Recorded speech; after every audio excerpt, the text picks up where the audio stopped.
Pablo. Yeah, there you go. Good boy. Oh,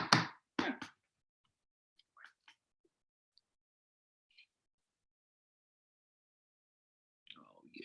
I love you. Yes, I do. I love you, big guy. Hey, buddy. Everyone wants. Yeah, there you go. Good boy. All right, let me stay here, bud. I want no, Pablo, stay with your pops.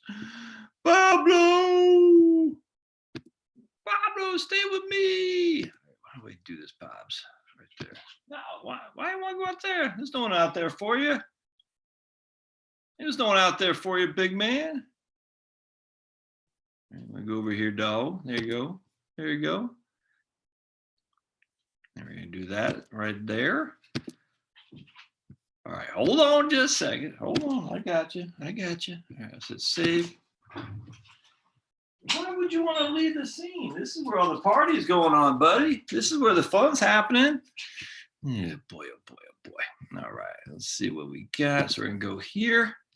We're gonna go to here. Wait, where I gotta go? Right there. We gotta go here. There we go. So we go over here. Then we're gonna go over here. There. And we're gonna go to there. And we're gonna go to there. All right. Then we're gonna be able to get the, oh boy. All right, hold on a second, my friends. All right, we want to get the, there we go. All right, cool. All right, so now there goes the comments. I'm thinking.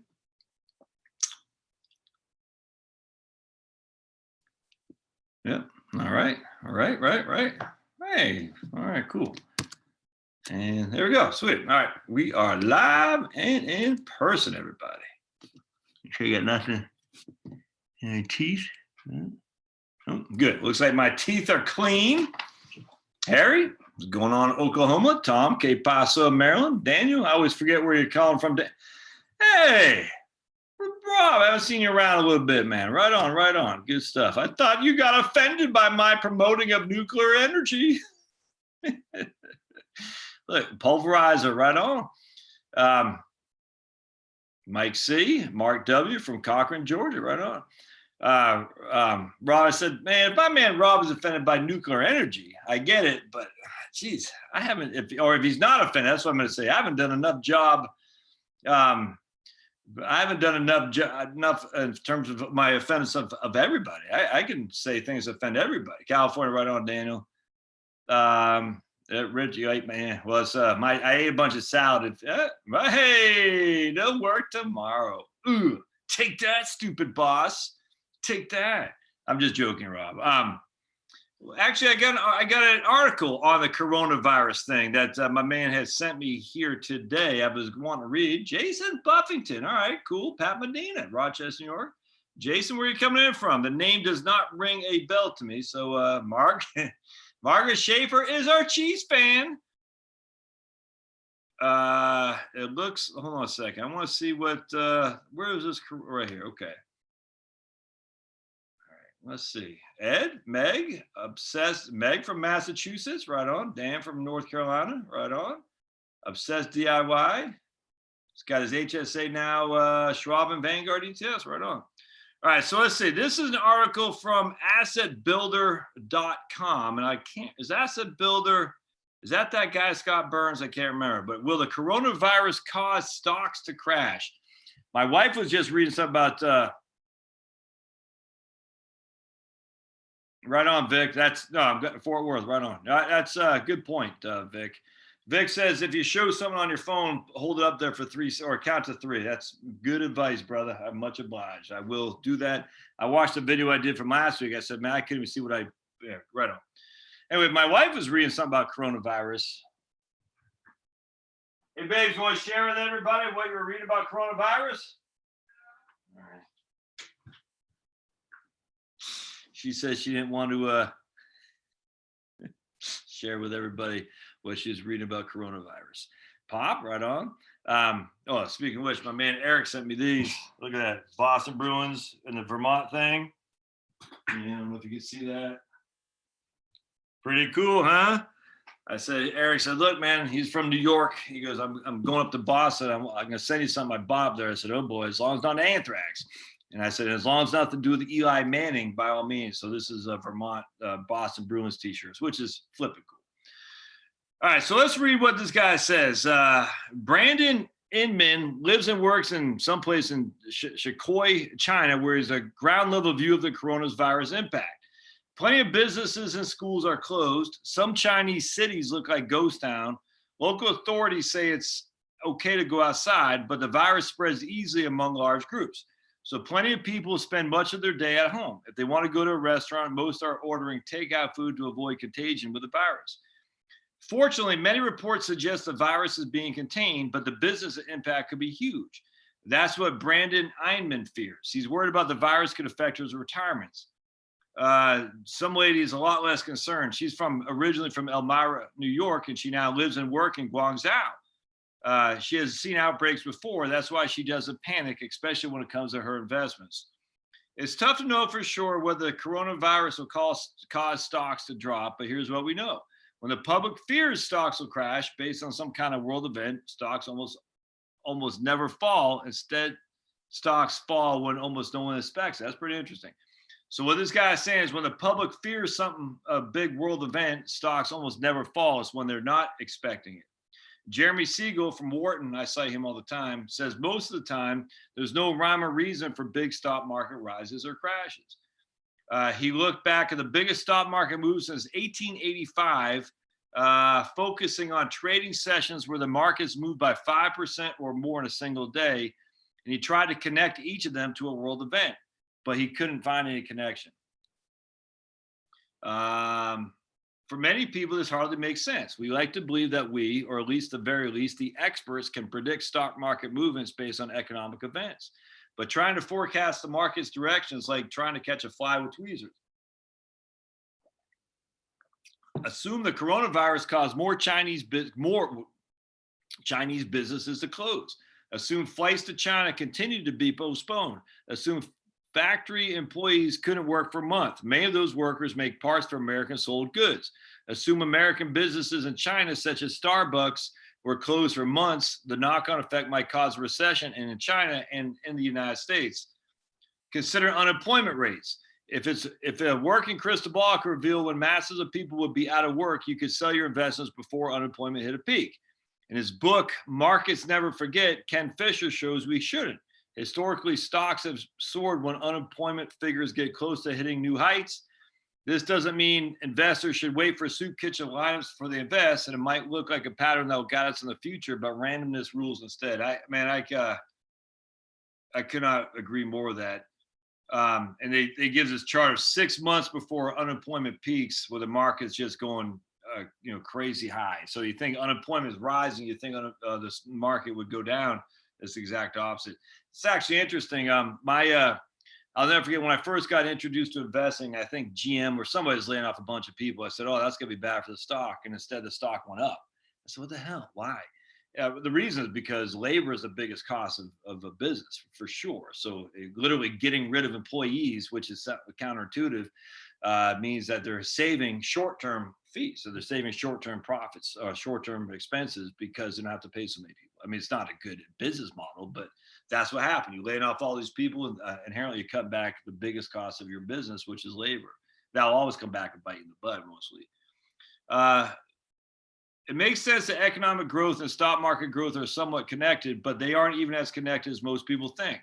For example, the U.S. economy's GDP growth averaged about 3.5% per year from 1965 to 1982. Historically, that's a strong growth rate, absolutely. But over that same time period, U.S. stocks were anemic. They beat inflation by just 0.5%. In contrast, the economy recorded relatively low GDP growth from 2009 to 2019, and it averaged just 1.83% per year GDP. But over that time period, U.S. stocks beat inflation by a compound average of 13%. Now, that's a good point. Hold on a second. Chinese economic growth and stock returns are even less correlated. All right, so this brings us back to the coronavirus and this lady who's not worried about it. She won't alter her portfolio based on fear of the epidemic. As seen in the table below, epidemics don't reveal how stocks will perform. Predicting stock market movements is a hazardous game, and those who get lucky will walk back into the casino. That's why the famous investor Peter Lynch says nobody has been right about market forecasting twice in a row. And it's why Warren Buffett says stock market forecasters exist to make fortune tellers look good. That's a good article. I agree with that 100%. So who sent that to me? My man in Texas. He knows who he is. So much obliged there. That's good stuff. So I don't know. At the end of the day, going back to what Rob is asking, my take on coronavirus, I don't have a take. The issue that I have with, hold on just a second, I want to show you something. My biggest concern, not in the markets necessarily, hold on a second.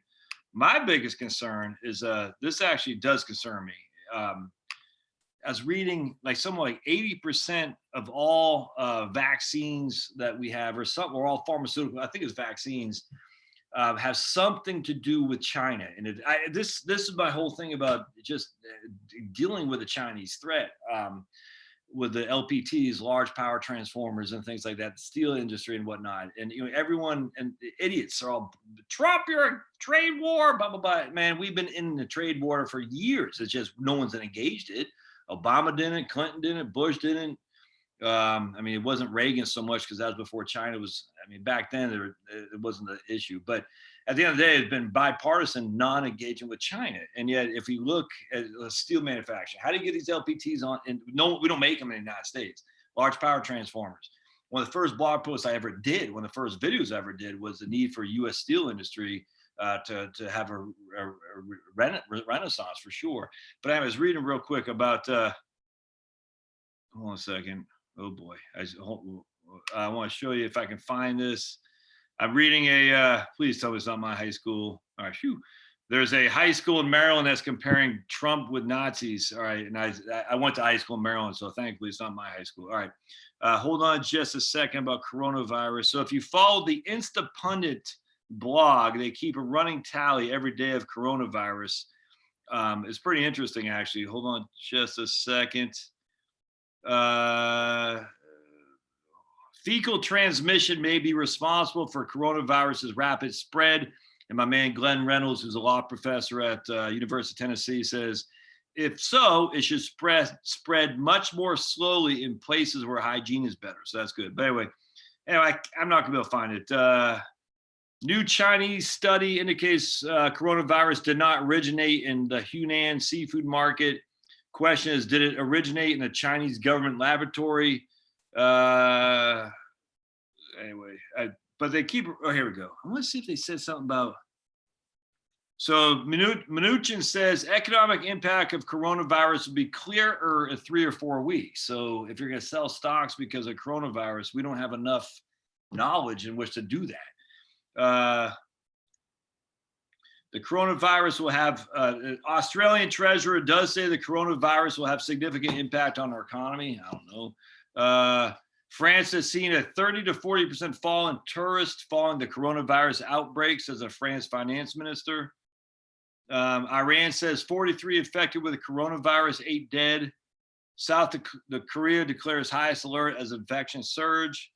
Concern over coronavirus spread with cases jumping in South Korea, Italy, and Iran.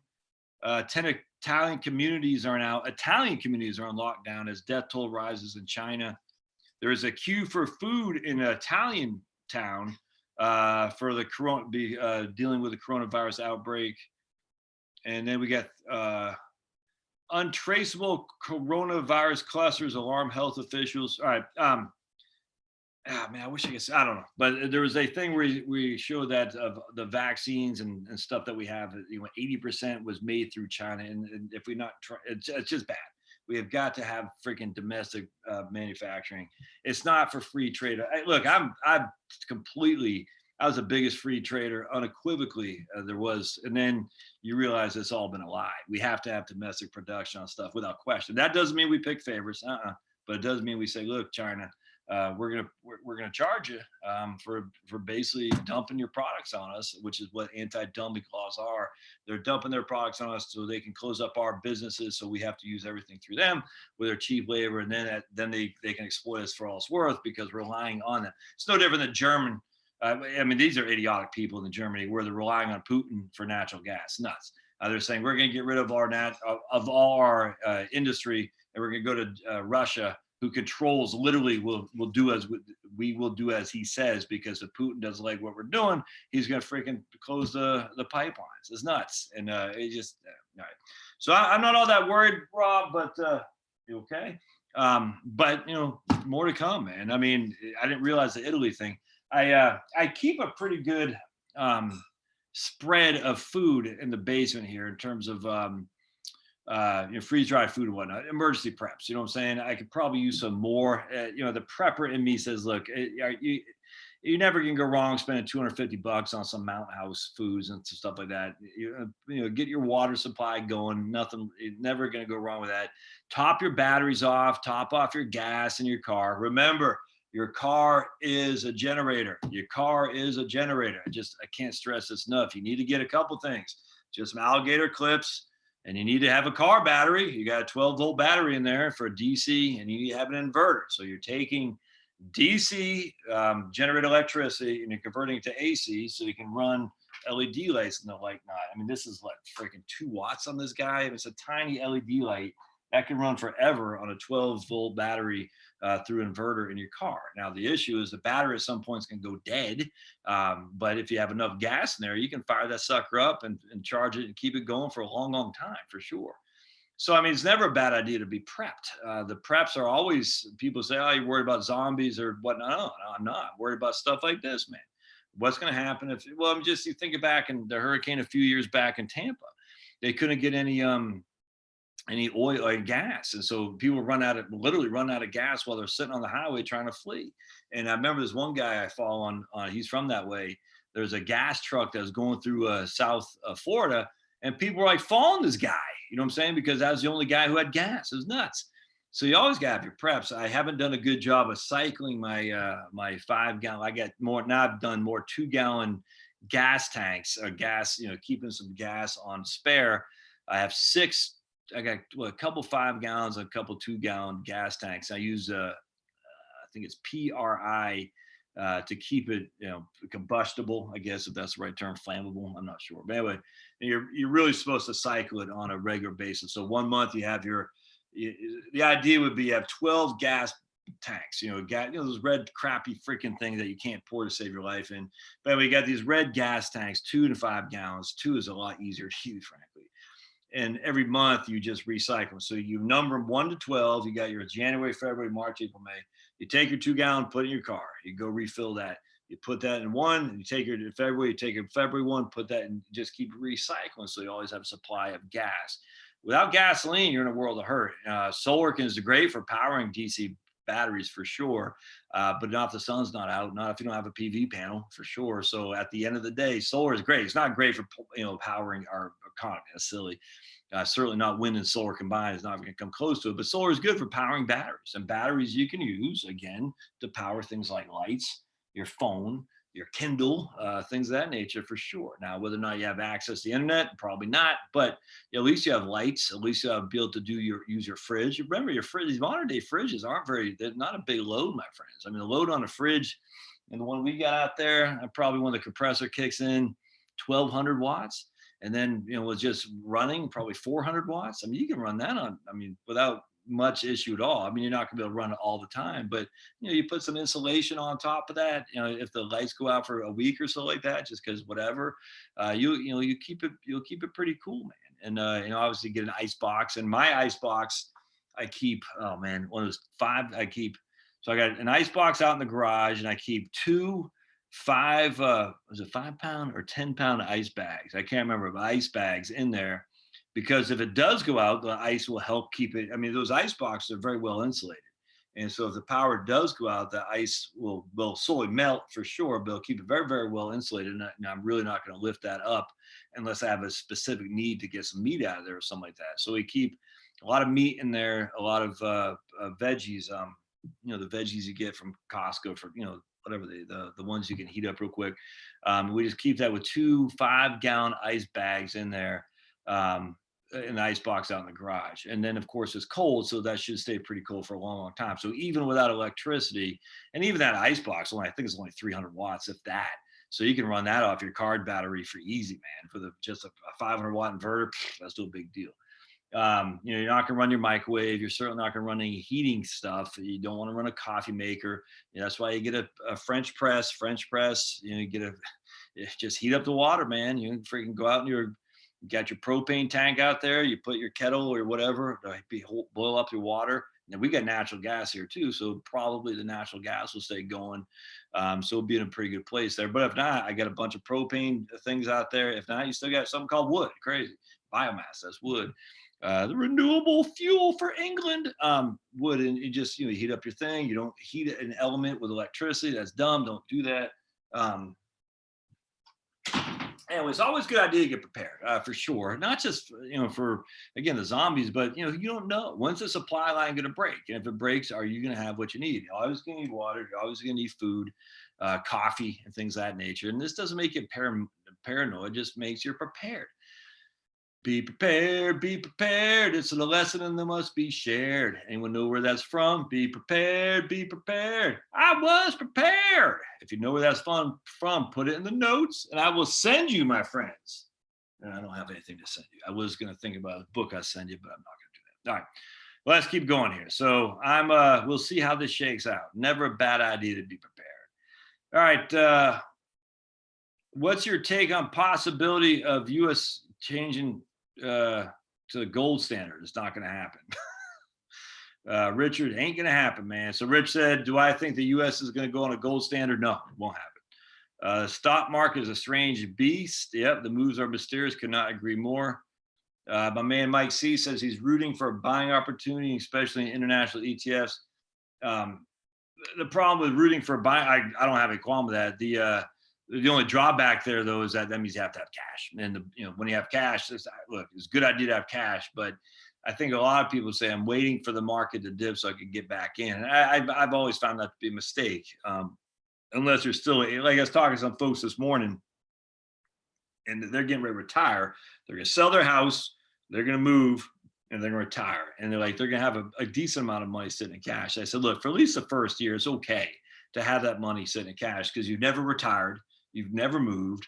You see what I'm saying? You don't know what it's like. To have a bunch of money in cash is not a bad thing. You don't want that in cash for the rest of your life, but keeping the cash for time being, absolutely not. And then the guy made a point. He said, yeah, if the market falls, we'll have some dry powder. And I said, that's true.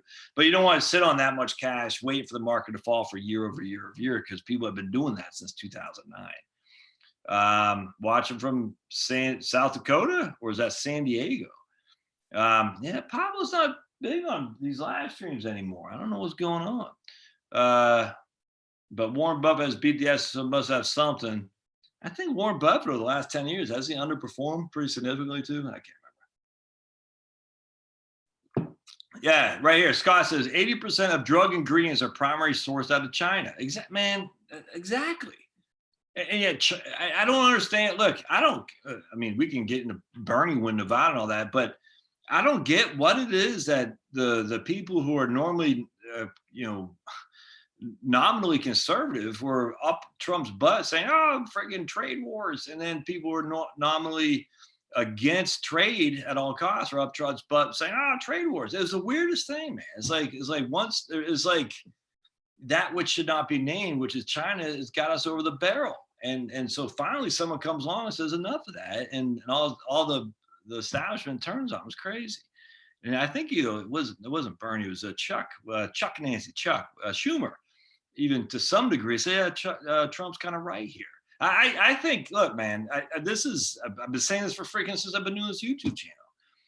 Chinese people are not bad. The Chinese government is. And I'm just telling you, communism is in everywhere evil. It always needs to be looked at for what it is. In fact, I was just listening to a podcast by a guy from the Cato Institute. Whoa, this was a good, let me see if I can't find it. Hold on. So I don't know if you all ever followed this guy, Eric Weinstein. That's a good podcast. The Portal, big fan of him. He's a smart guy. And so I like to listen to him so I can become smart. I want to show you this podcast I just listened to from the Cato Institute, because the guy he's familiar with communism. And he says his big concern is a lot of youngsters don't know what communism is. And if anything, they've been told that America is bad and commies are actually the good people, like Castro. I was reading about Justin Trudeau today, saw when Castro died in 2016, saying, Castro's kind of controversial, but he was a pretty good guy. And it's like, dude, are you freaking nuts? And I forgot who was reading about it. It said, did you know Castro killed 166 people execution style? But before they did, they pumped 7 pints of blood per person before they executed them so they could sell it to the freaking commies in Vietnam during the Vietnam War at $50 a pint. Castro, yeah, I'm sure those people had a fair trial.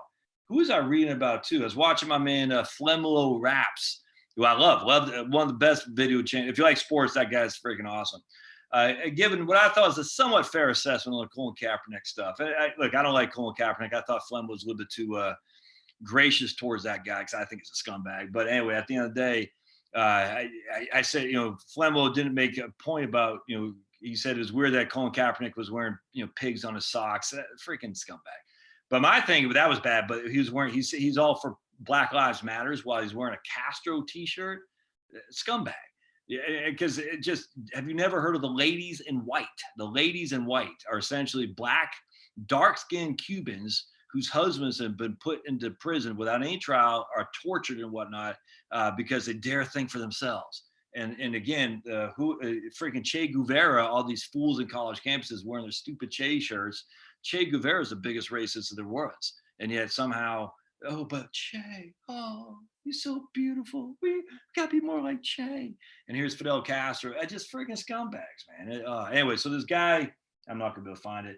He says, don't trust commies. Anywhere, anytime, don't trust commies at all. And I said, man, kudos to this guy. So China's communists, we don't trust them. That's all there is to it, man. And I don't understand why. Well, they're trying to be almost like a fascist state where you have private capitalism mentality, but the winners being chosen by the government. No. It's still commie, man. Commies still control. That's not fascist. That's commies. The commies are still trying to get the benefit of some free markets, but the commies are still in charge, and you're going to do what they say, as we can see by the social crediting nuts that they have. It's crazy. And yet somehow to call that out makes you an anti-Chinese. Like, man, I love China. I love the Chinese people. Freaking let them all in. The capitalists. I don't want anything to do with those commies, though. All right. Yeah, Chinese were all riding bicycles. I met a lady the other day from Singapore at my conference in Orlando at the Christian conference.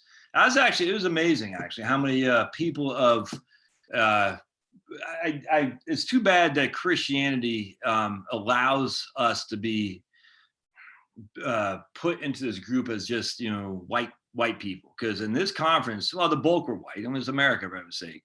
We had, I was, again, blacks, freaking people from Asia, Southeast Asia, Malaysia, Singapore. We had people from it was just great.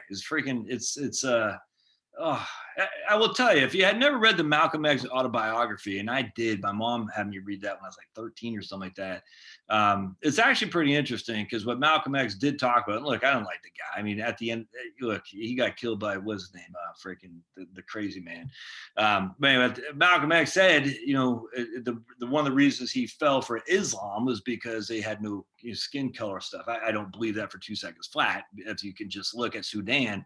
But I mean, I think there's something to be said about a faith that allows all comers. You see what I'm saying? Because when you go to one of these Christian things, or if you're Muslim or Hindu, whatever, and you see people of all races and all dialects, man, it's something humbling.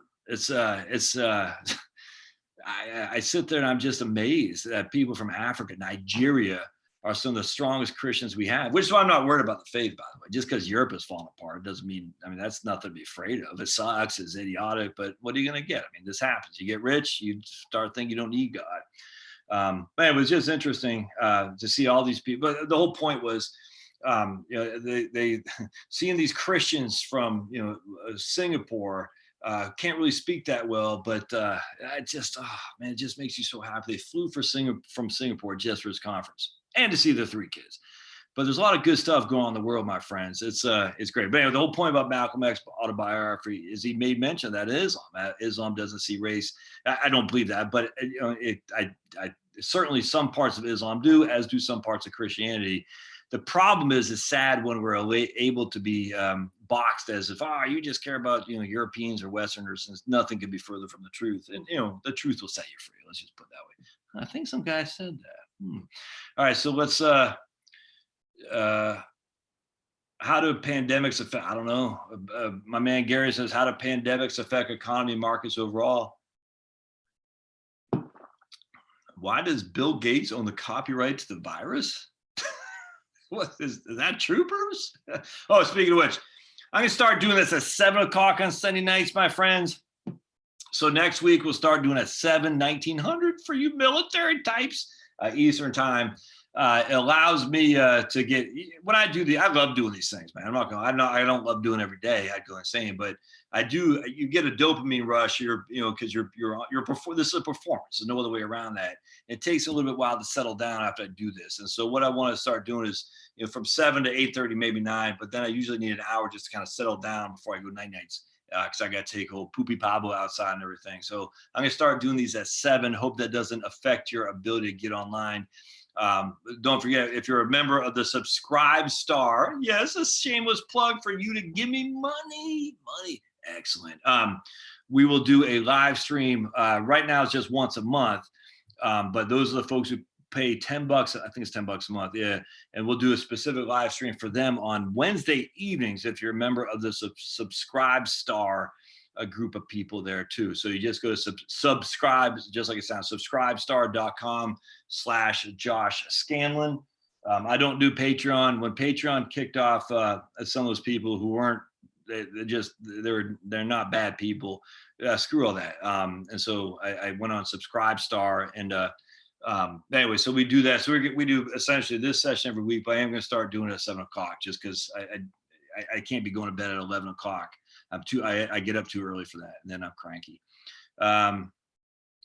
So my man Cute Humor says, I think it's a man, says, I'm guessing the flu vaccine will be in short supply this year. I did want to point out about some people will make was to say, why are we worried about coronavirus when flu kills 80,000 people a year? I don't think you should make that jump. It's kind of like saying, why are we worried about coronavirus when 50,000 people a year die of ODs and all that? I don't think they're not mutually exclusive. Let's just put it that way. And the thing was with the flu actually is what causes the death for it. I don't like when we demean one thing because something else is worse, if that makes sense, or demean it. I'm not sure if that's the right word. I think we should still focus. I'm not saying you live in fear. I don't wear a freaking mask, but I don't think you should sit there and say, the flu kills 8,000 people. It's not going to worry about X, Y, Z. Yeah, I don't think that's a good, I think it's a bridge too far. All set with the whole house generator fused by natural gas. Don, how much is that running, man? That's fantastic. A whole house generator run by natural gas. Oh, do I love natural gas. I tell you, as Joe Rogan, I could not believe. I put a thing on the other day where he's interviewing some physicist named Brian Greene. And it wasn't anything about Joe Rogan, but Brian Greene said some silly stuff about the facts are there's no intelligent design. And then he goes on how we could be in this multi-universe. I don't care about that.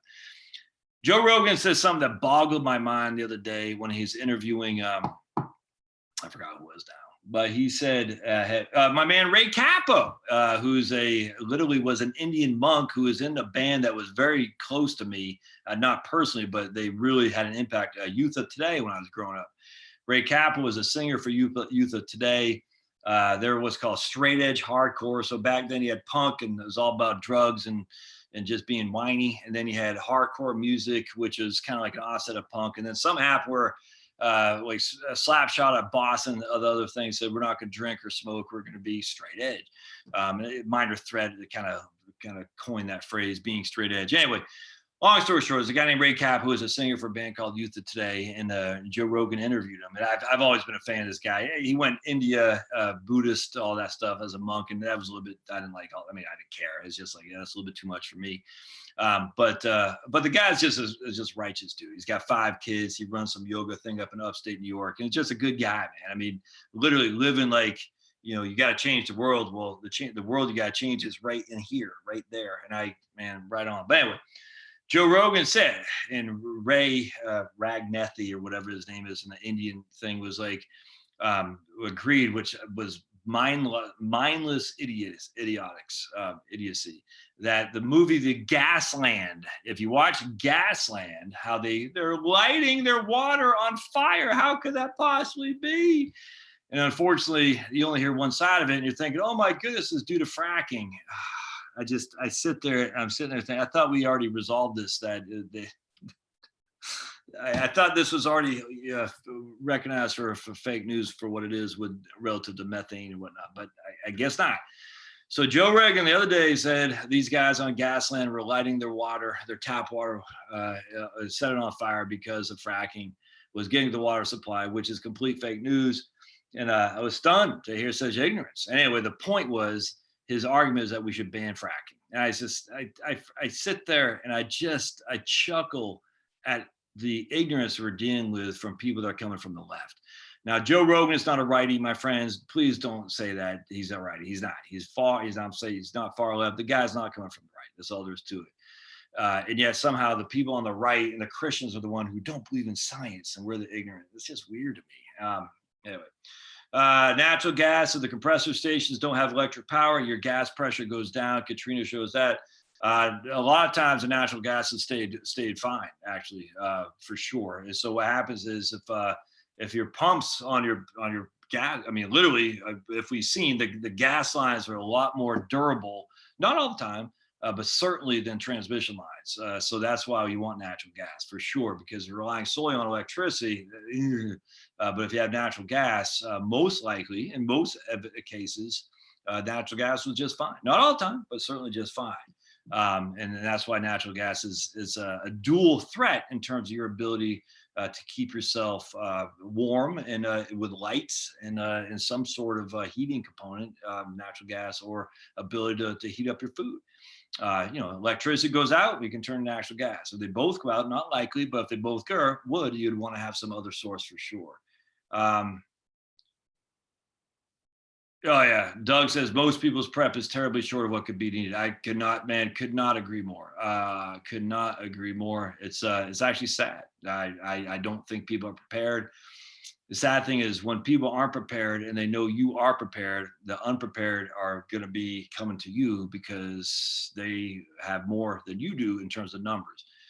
And that's the concern that I would have is like, look, man, I mean, as you want to help your neighbors, but you don't want to, I mean, you can't feed the whole freaking town, right? So if everyone looks at you and 50 houses don't have a freaking pot to pee in, and you're sitting there living with your in-house whole house generator, guess who's coming to the door? That's gonna be tough. So I don't know how you deal with that. Let's see. Yeah, there we go. Okay. All right, hold on a second. Toilets in China are disgusting. Yeah. All right, how's your ammo stuff? Precious metals seem to stack ammo as well as silver. Yeah, man. I look. At the end of the day, I'm a fan. Hey there, where'd you go? I'm a fan of precious metals, and I think it's a reason to have precious metals is history. We have historical evidence that is proven to be resilient through many different generations and many different systems, for sure. I don't. People say, "Oh, you're not getting a dividend. There's a cost to store it and all that." Okay. You're not using precious metals as an investment that you're going to freaking sit there and say, I bought gold at 9,900 an ounce and now it's at 1,500. Thus I can retire. That's not the point. The point of precious metals is to have that reserve currency. So that way, if something were to go awry, you'll be ready to be able to barter without having to take your sheep into town square. I don't get why people are all anti-precious metals in that regard. They're anti-precious metals as an investment. But I'm not anti-precious metals as an investment because I think it's part of a well-rounded portfolio. Again, having natural gas, having all kinds of various other issues to prep and to give you a diversified portfolio. So, my man Starling from Hawaii, we have seen a decrease of goods coming in the country. That's interesting. Can you quantify that, Starling? Like 20%, or I mean, anything that's. I mean, you've been doing this for a while. Is there something that jumps out for a long time, like more than you've ever seen in your career. That'd be interesting to see. So, man, that's at customs. I've seen a decrease of goods coming into the country. Huh? That's that. Hmm.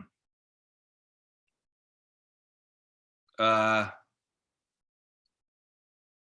China's superpower coronavirus is just a blip in their economy. Yeah, we'll see. I mean, I don't think that's I don't think you would be all right, here we go. People have been asking for it. Oh, you just come out and say, yeah, oh yeah, come here, come on up. People want to see old Pablo. Come here, uppy. Come on, buddy. People want to see you. Oh, good boy. Yeah, here he is. He just got back from a walk, I think. There he is. My name is Pablo. I don't have coronavirus. No, I don't, even though I'm not very hygienic. Yeah, how come dogs don't get coronavirus? You know, Pablo did have a rash the other day on his belly right there, and it went away, thankfully, but he did have a rash. My name is Pablo. I live on the second floor. All right. Coronavirus. Let's see. Coronavirus is just something China created for population control. I don't know, man. I think China knows that their days of being the big populated masses is coming to a quick end. I'm not sure. I haven't looked. Has international stocks got hammered lately? I haven't looked. Have they been getting knocked around some? Let's take a gander, shall we? And I'm just going to look at emerging markets. Let's see. Have emerging markets been hammered? I haven't. I literally have paid no attention. I literally have no international stuff. So hold on. VWO. Let's go in 6 months. 46 to about 42 over the last 6 weeks. That's not a huge loss. That's 10%. That's a drop the bucket. But there you go. I mean, that's VWO. It was at 40. I guess that's 46. Right. Hold on a sec. Yeah, 46. And that was in January 21st, and now it's at 43.5. That's not enough that's not enough. I need more than that. 95% of imports of ibuprofen, 91% of imports of hydrocodone. Wow. Whoa, that's 95% of imports of ibuprofen are from China. But that doesn't say how much of our ibuprofen we get from imports, Patrick. So Patrick Taylor, that's interesting. Patrick Taylor says 95% of imports of ibuprofen, 91% of hydrocodone, 70% of acetaminophen, 40 to 45% of penicillin, and 40% of heparin are from China. But that's the imports that's come from China. But how much of our supply is imported? I don't know. That's interesting. Are you diversified enough by being 100% invested in S&P 500 index fund? Jamie Colo, all right. Are you diversified enough by being 100% invested in an S&P 500 index fund? What financial books do I highly recommend? I think you are diversified enough by being 100% in S&P 500. Many will argue against that, and I don't take that much issue, frankly. But you could buy the Wilshire 5000 VTSAX, the Vanguard Total Stock Index, Jamie. But even the Total Stock Index, I mean, it's still 75% of that is the S&P 500. So you're diversified more so with some small and mid-sized companies, but at the end of the day, you're still predominantly in the S&P 500. So I don't have any qualm with that. And if some people say go international, that's fine. I don't have any international. I have a little bit of small caps, and I'm in all in VDIGX, which is the Vanguard Dividend Growth Fund, and the Vanguard Value Large Cap Value Index. And I'm adding money every day to VBK, not every day, every month to VBK, which is the Vanguard Small Cap Growth ETF. U.S. is good because it's founded by rights from God. Kaepernick is a fraud. I completely agree. I don't get it. I just don't get it, man. If all the people to throw your hat, I just weird to me. All right, whatever. Christian Cow, yeah, Farrakhan, that's what it was. Yeah. All right. Heaven is made up of people from all races, as is Christian. Yeah. Oops. I saw something there. Hold on a second. Ah, my man Don says generator under 7,000. And that's the whole setup, I guess, right, Don? So set for a 16,000 kilowatt model run by powered by natural gas for under 7,000 bucks. Man, that's freaking sweet, man. Josh, you record so many videos, and I always feel pressure to watch them all. Ron, I feel pressure to do them. It's weird. I'm like, not from you. No one says you got to do. It's just like I feel like I Wednesdays. I'm just gonna take 2 days off and not do any videos. I tell you, but see, the problem is I enjoy it. That's the thing. You enjoy it, you do it. But I feel like I walk around like, oh, I got to do video there, and I just got it's not. It's weird. I'm just telling you, be careful for you guys. Like my man Jerry, I think he's on here tonight. He's got a YouTube channel. Some of y'all might. The issue, and I've watched this with other YouTube guys. They say they feel pressure to keep. But I watched with like James Altucher. He talks about this. He felt pressure to keep doing stuff for people to forget him. I don't feel that so much because to be perfectly honest, I do so much stuff that's all over the place. I know that people get pissed, and some of my contents, whatever. I do this more for me, but I do feel pressure. Not pressure. It's not like a pressure, but you just feel like you just got more to say, and I gotta say it if that makes sense. And it's not a pressure thing, but I kind of look back like Rush Limbaugh. Rush Limbaugh has been a talk show host for 30 years, and he's done 3 hours a day, 5 days a week for 30 years, and you just like you wonder, like when you're not saying something, you feel this pressure that you got something to say. Not that you need to say it for other people to hear, but you just got to say it if that makes sense. And so I did my first version of my Bible study, my self Bible study today, and I'll do that as a situation dictates. So I feel like saying something. And some guys like I get this a lot, like stick to what you're good at, blah blah blah. But they don't get it. It's not. It's, the guys who say that kind of stuff don't understand. I don't do just financial planning because I want to just be a financial planning channel, which is predominantly what I do by far and away. I do it because I like it and I'm good at it, but I'm also interested in other things. And for me to verbalize that is very, very helpful to just get it in my head, if that makes sense. So that doesn't mean people have to agree with it, like it, doesn't matter. But for me, it's one of those things I just, I like it and I like doing it. And it helps me kind of get my own thoughts in order. They say, I'll tell you, the reason, it's going to sound cocky, but the reason I became such a good financial planner is because I started doing seminars. In seminars, when you do seminars, you learn you have to be good. And the reason you have to be good because you get questions from every which way to Sunday that there's no way you can prepare for. And I'll never forget, and doing seminars is how you become a good financial planner because when you're teaching it, you learn it better, if that makes sense. And I've learned that, going back to, I've been doing seminars for a long, long time, almost 15 years now, I guess. No, yeah, about 15 years. And I learned that. So I said, well, if I can verbalize essentially doing a seminar, even on a YouTube channel about this topic, I'll learn it better. It's very interesting. And so that for me, it's helpful to do that. Dr. Frank Turk is on YouTube. Not familiar with him. Yeah, Joe Rogan. Yeah, that's weird, man, about Joe. I don't get it. My man Vinyl Earth Link in Connecticut says that he hasn't watched a movie since 1976. Wow. Fracking is why the economy is booming. Yeah, Rogan, yeah, right on, endorse Bernie Sanders. If you're endorsing Bernie Sanders, it's something you've lost your mind. There's other stuff.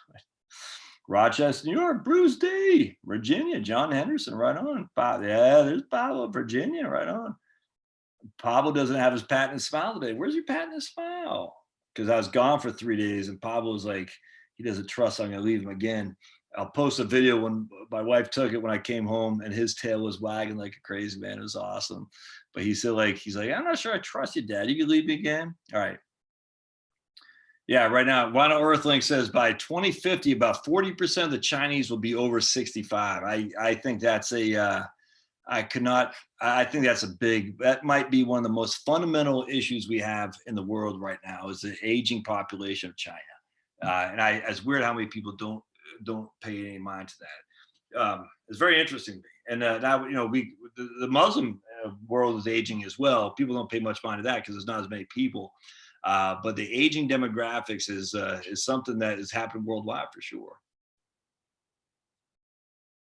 All right, Bruce says, not sure it was reported from, but last week it was reported all shipments were stopped till March 1st from China. Oh my goodness. Starling says we have seen a 40% decrease from China since the outbreak in Hawaii. I'm hearing of a 30% on the West Coast. Whoa, man. 40% decrease in China. Oh, I mean, I'm sorry, man. That's got to have a huge impact on their economy. It won't happen to the commie dictators, but it'll happen to the people there, which sucks, man. Q Humor says, I heard India is where all the goods will be coming from in the 50s. I think that's right, man. I think India is absolutely leading the path. It's very interesting, actually. It's very, very interesting.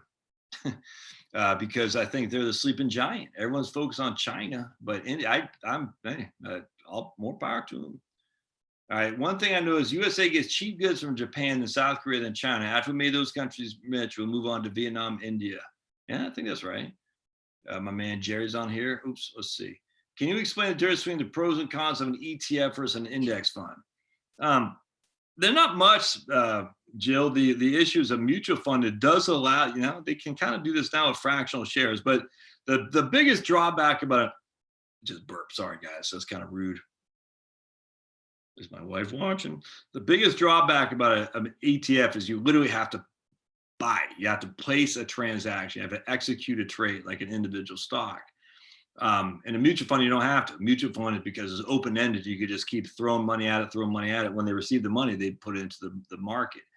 An ETF, if you did not you could send them the money, but you actually had to execute a trade. That's the biggest issue. So for like dollar cost averaging, you're gonna put money in $100 a month, $100 a month, $100 a month. You'd have to do two things. You have to get the money over to the ETF fund, and then you have to actually execute a trade. You have to click buy on the transaction, website. So you have to click. And that's always a pain. Now they got the fractional share stuff like M1 Finance, which is what I invest in. You don't have to do that. It does it automatically for you, which is sweet. And Schwab is going to start doing that fractional shares. And so you don't have to, you just send them money and they can do it automatically for you. So it's getting narrow and narrower, the differences between ETFs and index funds. ETFs trade throughout the day. All right. You can even sell options on ETFs. I don't think you should, but you could. You can't do that on mutual funds. Mutual funds only trade once a day. ETFs are just more flexible. There's no other way around that, in my opinion. In terms of their holdings, all that's all the same stuff, really. But when it comes to flexibility, ETFs are more flexible because you do have, throughout the day trading. You can sell options on it. In terms of tax consequence, ETF.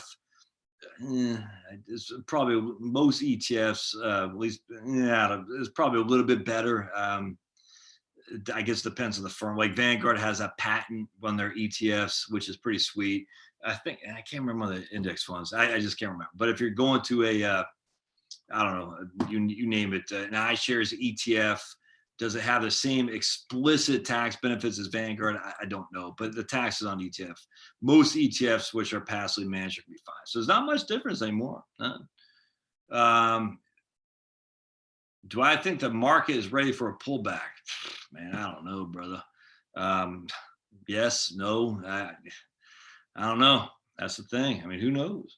I think if you look, here's the thing, like if you think about 1987, October 1987, if you want to go back through time, type in Wall Street Week with Louis Rukeyser, October 1987. It's actually fun. So if you watch the Wall Street Week, the week prior to the market crash, remember the market crashed like 24% in a couple of days. Is insane. Now it's easy to poo-poo that now.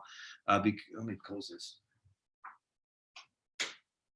Because the Dow back then was only at like I can't remember, it was like 500 or something like that. But if you watch the Wall Street Week, that's a PBS show that used to be on every Friday at 7:00.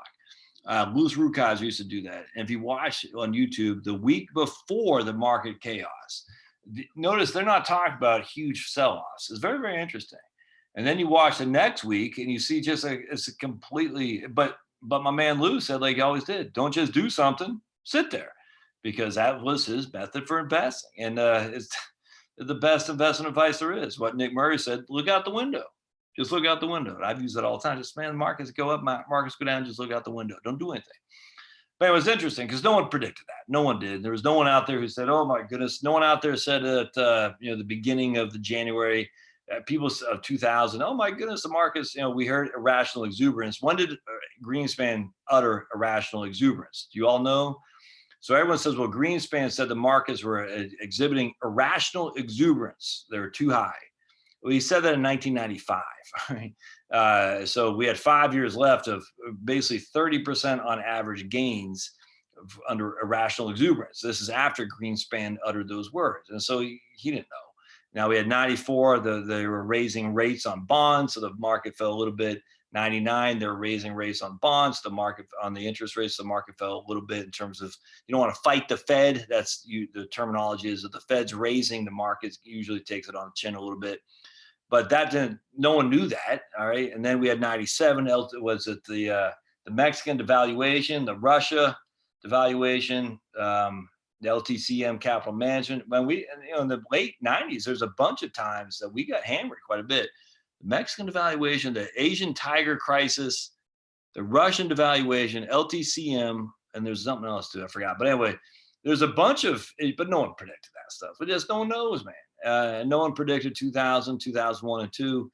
It looked like the beginning of 2003, we're getting off to a good start, but it turned out to be a dead cat bounce because in March of 2003, it fell again, which is pretty freaking scary, man. If you were involved in the markets or in this business and you thought you finally got it behind you, then boom, 2002, you're behind you. Then you're like, all right, good. And then boom, it fell right back down by March of 2003 when it finally bottomed out, but no one knew that. So the issue is no one knows. No one calls this stuff. No one called it in March 2009 at the bottom. No one called it October 2007. I don't care what people say. I get this all the time. I called it. I got out. Just like Peter Lynch said in the article I started off, no one is right twice in a row. No one's right twice in a row. No one called in October 2007. No one called in March 2009. Just no one did. And so because of that, I think you keep enough cash on the side to pay the bills and you leave everything else be. I really do. Oh man, who's this? Someone said they have a female version. Wu Jae Soon says she has a female version of Pincher and she gets depressed. See, we think this Wu Jae is a Chiweenie. Maybe that's what you're saying. Maybe he's depressed. Huh. Are you depressed, Pablo? Why would you be depressed? We all love you. Yeah, maybe that's interesting. Maybe he is depressed. I didn't think about that. Bernie, did you ever think about doing a podcast with guests? I did do a podcast. I did. To be honest, I spread myself too thin. I have a hard enough time even doing blog posts, and I'd like to do blog posts on occasion. Sometimes I'll get, do like 3 in a row. I haven't done one for 2 weeks now.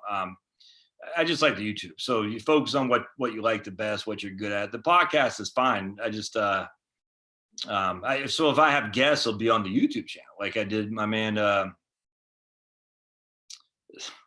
Andrew Biggs. So I interviewed Andrew Biggs the other day. I've interviewed a bunch of different people on the YouTube channel, and I throw that on the, so you can see it, which is pretty interesting to me. So Andrew Biggs, that was a pretty good one. I've interviewed, some authors. I've interviewed Finn McKenty from the Punk Rock NBA. I interviewed Flemlo from Flemlo Raps. I interviewed the lady from Boomer Benefits. All kinds of people, actually. It's fun. And I plan on interviewing more too. The next, who's I want to interview next? I forgot who I was going to interview next. I want to interview somebody. I had somebody in mind. But anyway, it's just on the podcast, on the YouTube channel. I just don't do the podcast anymore. Yeah, and some of that is also personal too, because I was getting a little bit of money on the podcast from Anchor, and then they stopped putting they stopped paying me. I said, I'm not going to do this if I'm not going to get paid. Not that it has to be money for money, but I figure, I like YouTube. I do it, and it's just better to focus.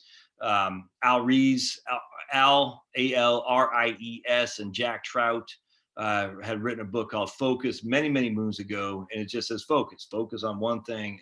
I'm butchering this, but you gotta be focused, man. Don't spread yourself too thin. Focus on what you're good at. Essentially like stocks, cut your losses and ride your winners. If YouTube is your winner, which for me it is, bar none, then ride it. Podcast just didn't do much for me. And then and blogging, don't. I'm just telling you right now, my friends. Blogging is don't not do it, but don't make that your priority if you're trying to build an audience, because blogs are so flipping easy. I mean, anyone can do them. So because of that, it's too much, too much. There's no way. And like for any, I don't care what business you're in. If you're selling freaking fishing gear, if you're doing financial planning, if you're a dog trainer, the big firms have the domain authority. They're always going to get, the first page of the Google search engine results page. You're not. You're just not going to, because you don't have the authority. The domain authority and a page authority that these big firms get will smoke you. So I can write an article about the benefits of Roth IRAs. Vanguard, Fidelity, Schwab, they're always going to have arguments. They're always going to have blog posts that show above mine because they have huge domain and page authority. So anyway, the same thing now with podcasts is getting more and more populated. As people see the success Joe Rogan and others have had on podcasting, that history guy, Dan Carlin, whatever that guy's name is, people say, oh, I should do that. And that's fine. But for me, it's YouTube. And I'm actually still surprised more people don't do YouTube. If Pablo patented his smile, you'd have to pay him royalties for appearing in the video. Right. Maybe you have a need. Hulan Brian says, Josh, maybe you just have a need to share. I find that when I'm going to teach, it keeps me on my toes and make me learn more. Yeah, I agree with that, actually. And actually, believe it or not, I do learn from people. I get a lot of stuff from people who've educated me. That's for sure. And I enjoy it immensely, for sure. I'm drawing a blank. So the one I did today on Genesis, the discrepancies in Genesis, a couple of people posted something that I found to be very interesting with other resources, which is very, very helpful. Dan, does average Chinese person retire when they get older? Man, I don't know, Dan. Or does the government force them to continue working? I bet they force them to retire because they got to replace them, I bet, with unemployed people. I don't know. Home Depot is Generac natural gas, $4,300. Whoa, $4,300. And because I'm a veteran, I get 10% off too. Man, the Generac natural gas generator, $4,300. That's nuts. That's a 18,000 watt, I imagine, right? That's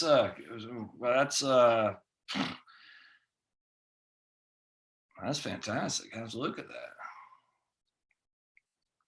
Question about withdrawals and retirement, assuming a $40,000 withdrawal. Is it better withdraw? I get this question a lot, man. It's funny. Is it better to withdraw all in January or 20 and 20? I'd just do it all at one time, man. Look, I just keep it simple, stupid. I'm a simpleton, Rob, when it comes to stuff. Just, you need 40,000, just take it all out, be done with it. If you're going to spend 20,000 in the next 6 months, put the rest into cash. Just let it be.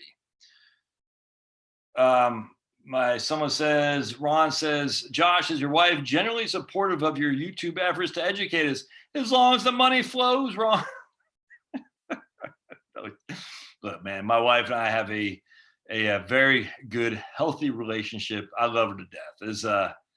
I'm gonna start crying thinking about how good she's been to me.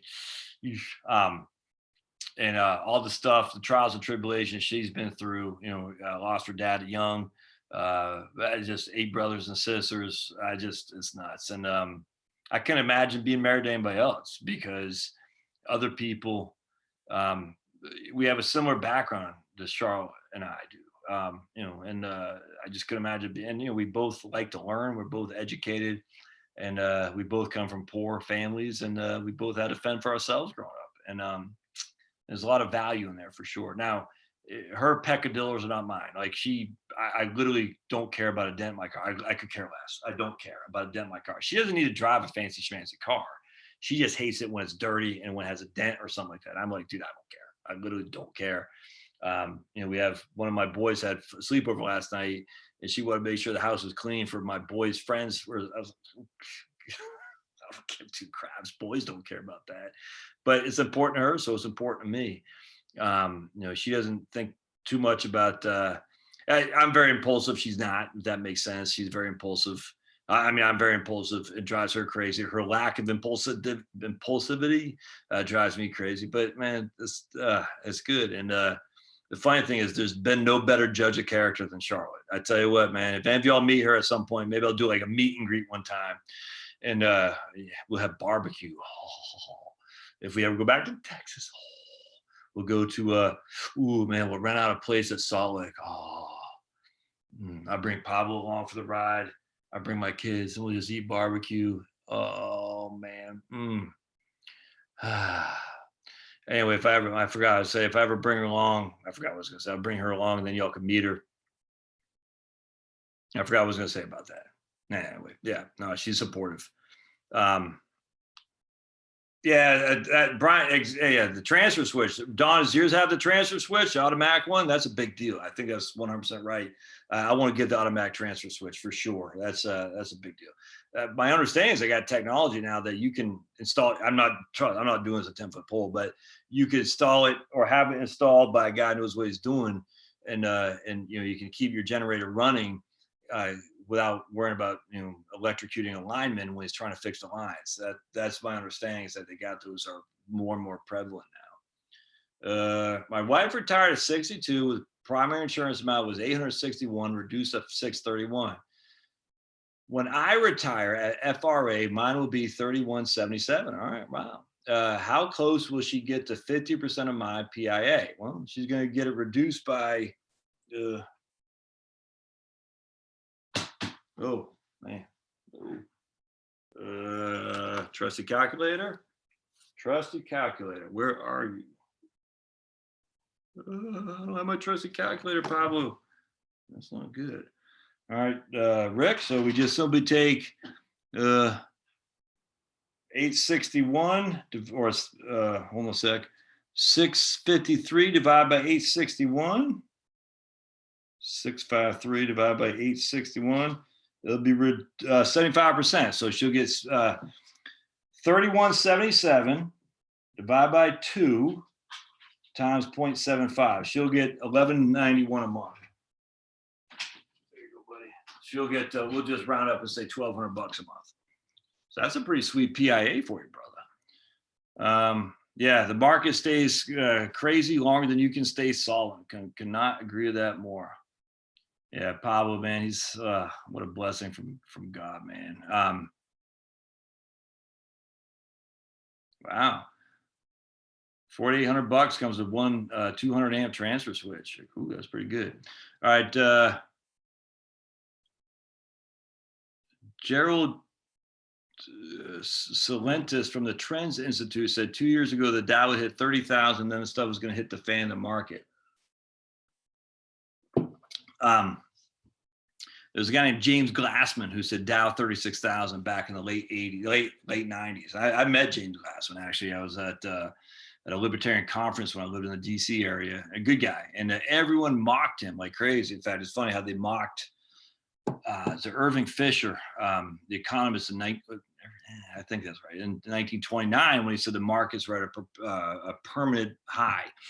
Anyway, long story short, well, Glassman turned out to be wrong by 20 years, but the Dow will hit 36,000. But his whole premise is that if you look at the price earnings ratio, the risk premium, that's what it was, relative to stocks versus bonds, the risk premium is such that the Dow it will hit, essentially saying you're getting 5% more each and every year for the risk of owning stocks over bonds. And as that risk premium continues on, you're going to, and people recognize that maybe that's too high of a risk premium, the Dow will ultimately hit 36,000. A very good book. He wrote it at the right time in the late 90s, but then a couple of years later, kaboom, and he looks like a fool. I imagine a lot of people made fun of this guy. It pissed me off. It's like, okay, how come he's being made fun of, but all the climate alarmists who freaking, what's his name, James Hansen, who said in 30 years New York would be underwater, no one's making fun of that guy? How come Paul Ehrlich from the population bomb, written in 1969, said we're all gonna die? How come he's still got a professorship at Stanford? I don't get it, man. How come the left, when they make their predictions and it goes awry, no one says anything about them, but when people from the libertarian right side say stuff, people are like, you idiot, just freaking nuts. And anyway, I hate that. I don't know why Ian would say, Bruce, that the Dow at 30,000 will make hit the fan. I don't get that, but either way. My man Jerry says his wife and his better half and he are similar to me and my better half. Yeah, that's I tell you, man. Hey, thanks, Steve. Steve just give me 5 schmackers. I did use my cell phone calculator, but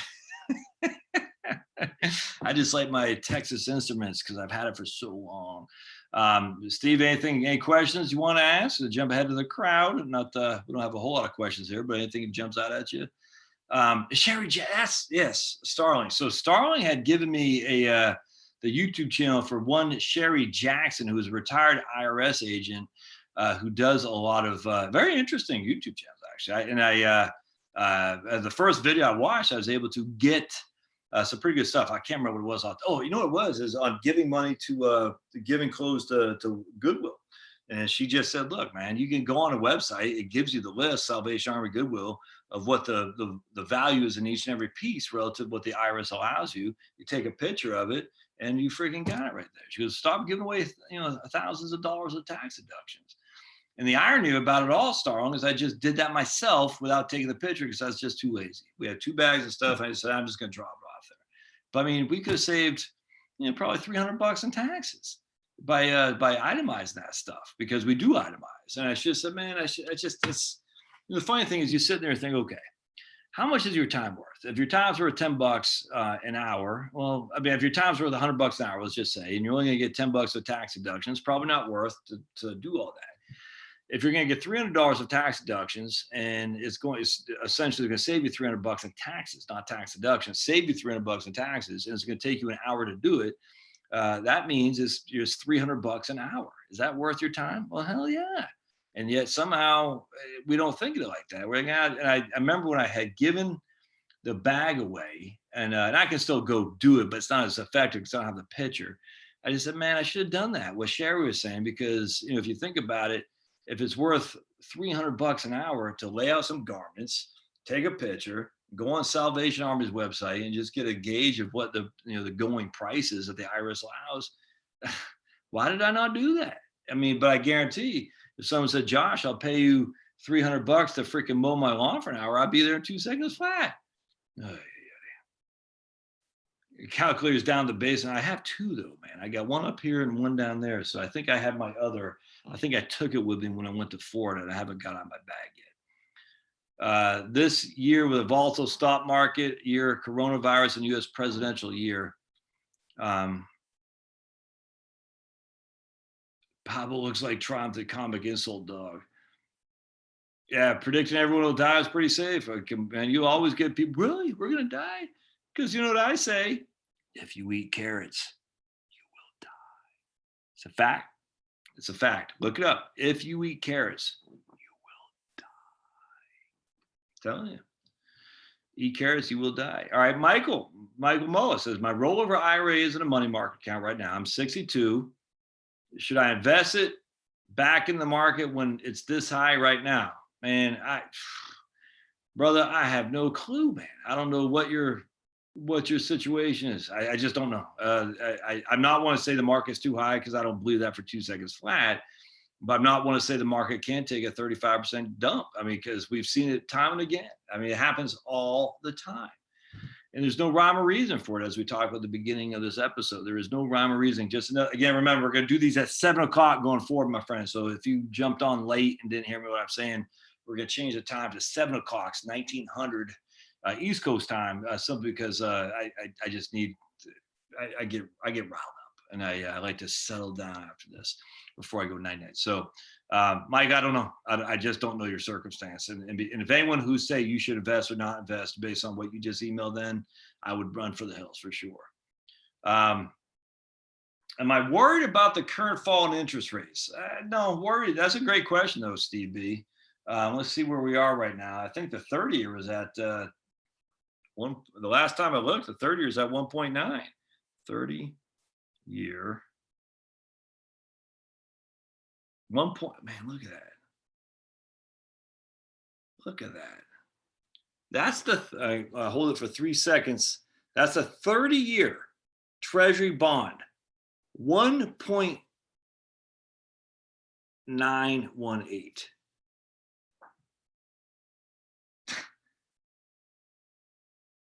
That's freaking 1.918. Does that worry me? Um,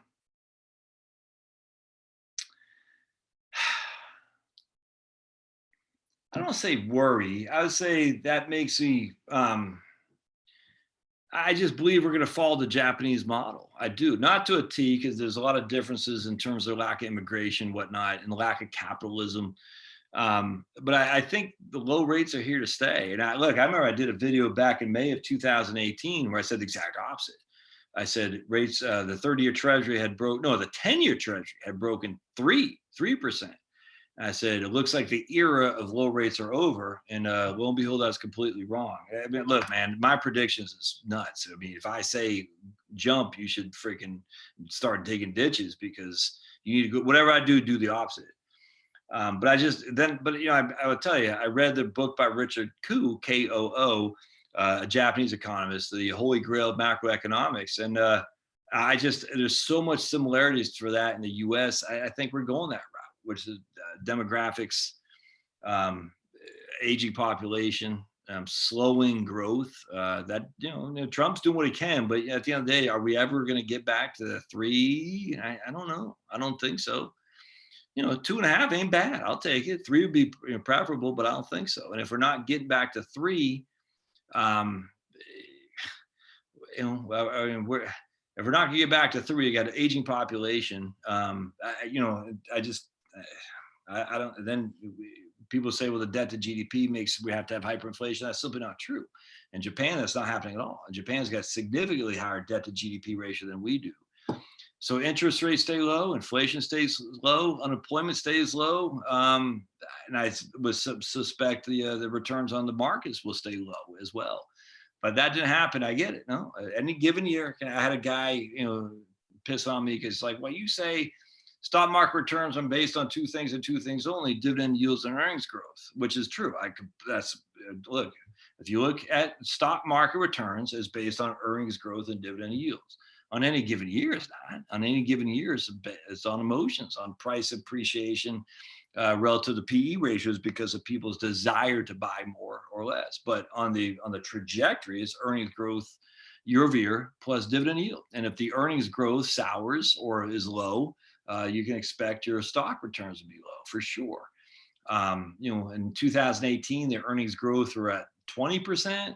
Even though the market didn't do anything, but 2019, the earnings growth were at 2%, and the market did quite a bit. So it looked like the earnings growth fell through in 2019 for return. So I could easily see this year being a pretty, tepid year on the markets, because earnings growth last year was weak, about less than 2%. So at the end of the day, I don't know. But the low interest rates are surprising. They don't worry me. I just sit there and say, man, that's interesting. That is interesting. And I don't think we're ever going to ZIRP, the zero interest rate policy, or NIRP, which is negative interest rate policy. We'll never have that designed here by the feds. I don't think. I hate to say never. But lots of other countries do, where they're literally, you're paying the government to loan them money. No economic tech. This is what I freaking hate about economists. They act like they're all that in a bag of chips, and they don't know crap. No economic textbook predicts any of this stuff. It's just why I hate models, like the climate change models. It's all fake. It's the model. It's human beings creating something that they're freaking holding as the holy grail. Like, look, our models say this. You're like, okay, no one predicted this. No one predicted that. No, I hate that crap. And yet somehow, because it's a science or a PhD in economics, you're supposed to say, well, the economists say, or never mind, God forbid, the Congressional Budget Office. My goodness, who cares? Who crafts what the CBO says? We got to get the CBO to score what Trump's tax bills or Obamacare says, as if the CBO knows anything more than you and I. Yeah, it's all modeling, man. Anyway, so I don't worry about it. I just wonder, right, where we're going to be. 1.91 on a 30-year Treasury bond. Crazy. I find that I've just got to look at the 10. The 10 can't be less than 1.5. Hold on just a second. I'm mumbling here, I know, but hold on a sec. The 10's at 1. There's the 10. 1.47. Now remember, I think the Fed funds rate is 1.75 or maybe even 2.25.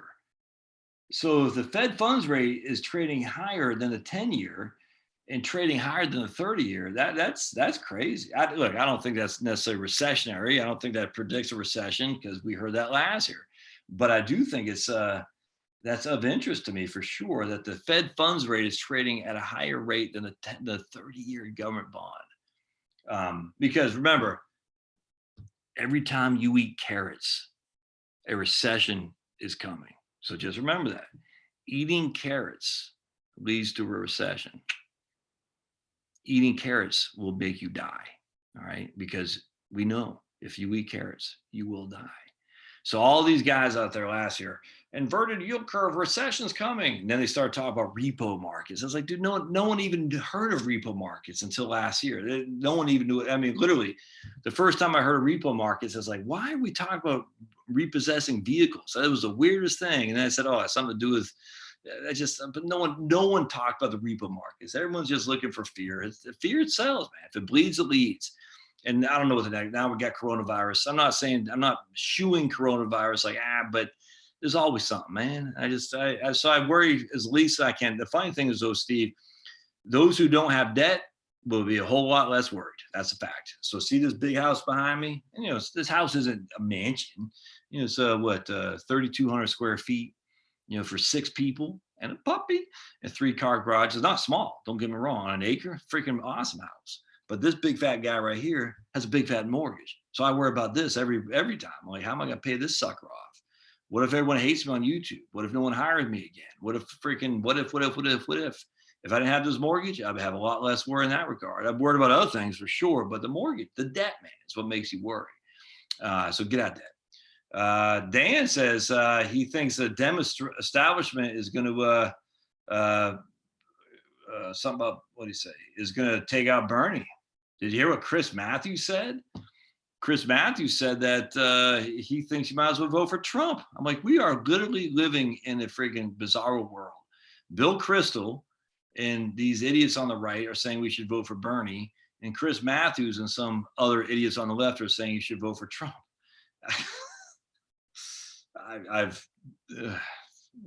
This one makes Trump so beautiful. He's making everyone show their true colors. I just love that more than anything.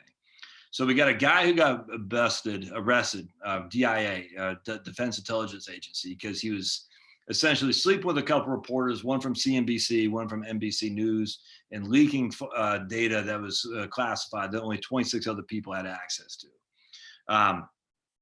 And I just find it funny. So this guy was doing that. We had another guy who was doing the National Security Council advisor. I can't remember, I forgot his name. He only got 2 months in jail for doing the same thing to Ali Watkins from the New York Times, leaking info to these guys for his overweight lover.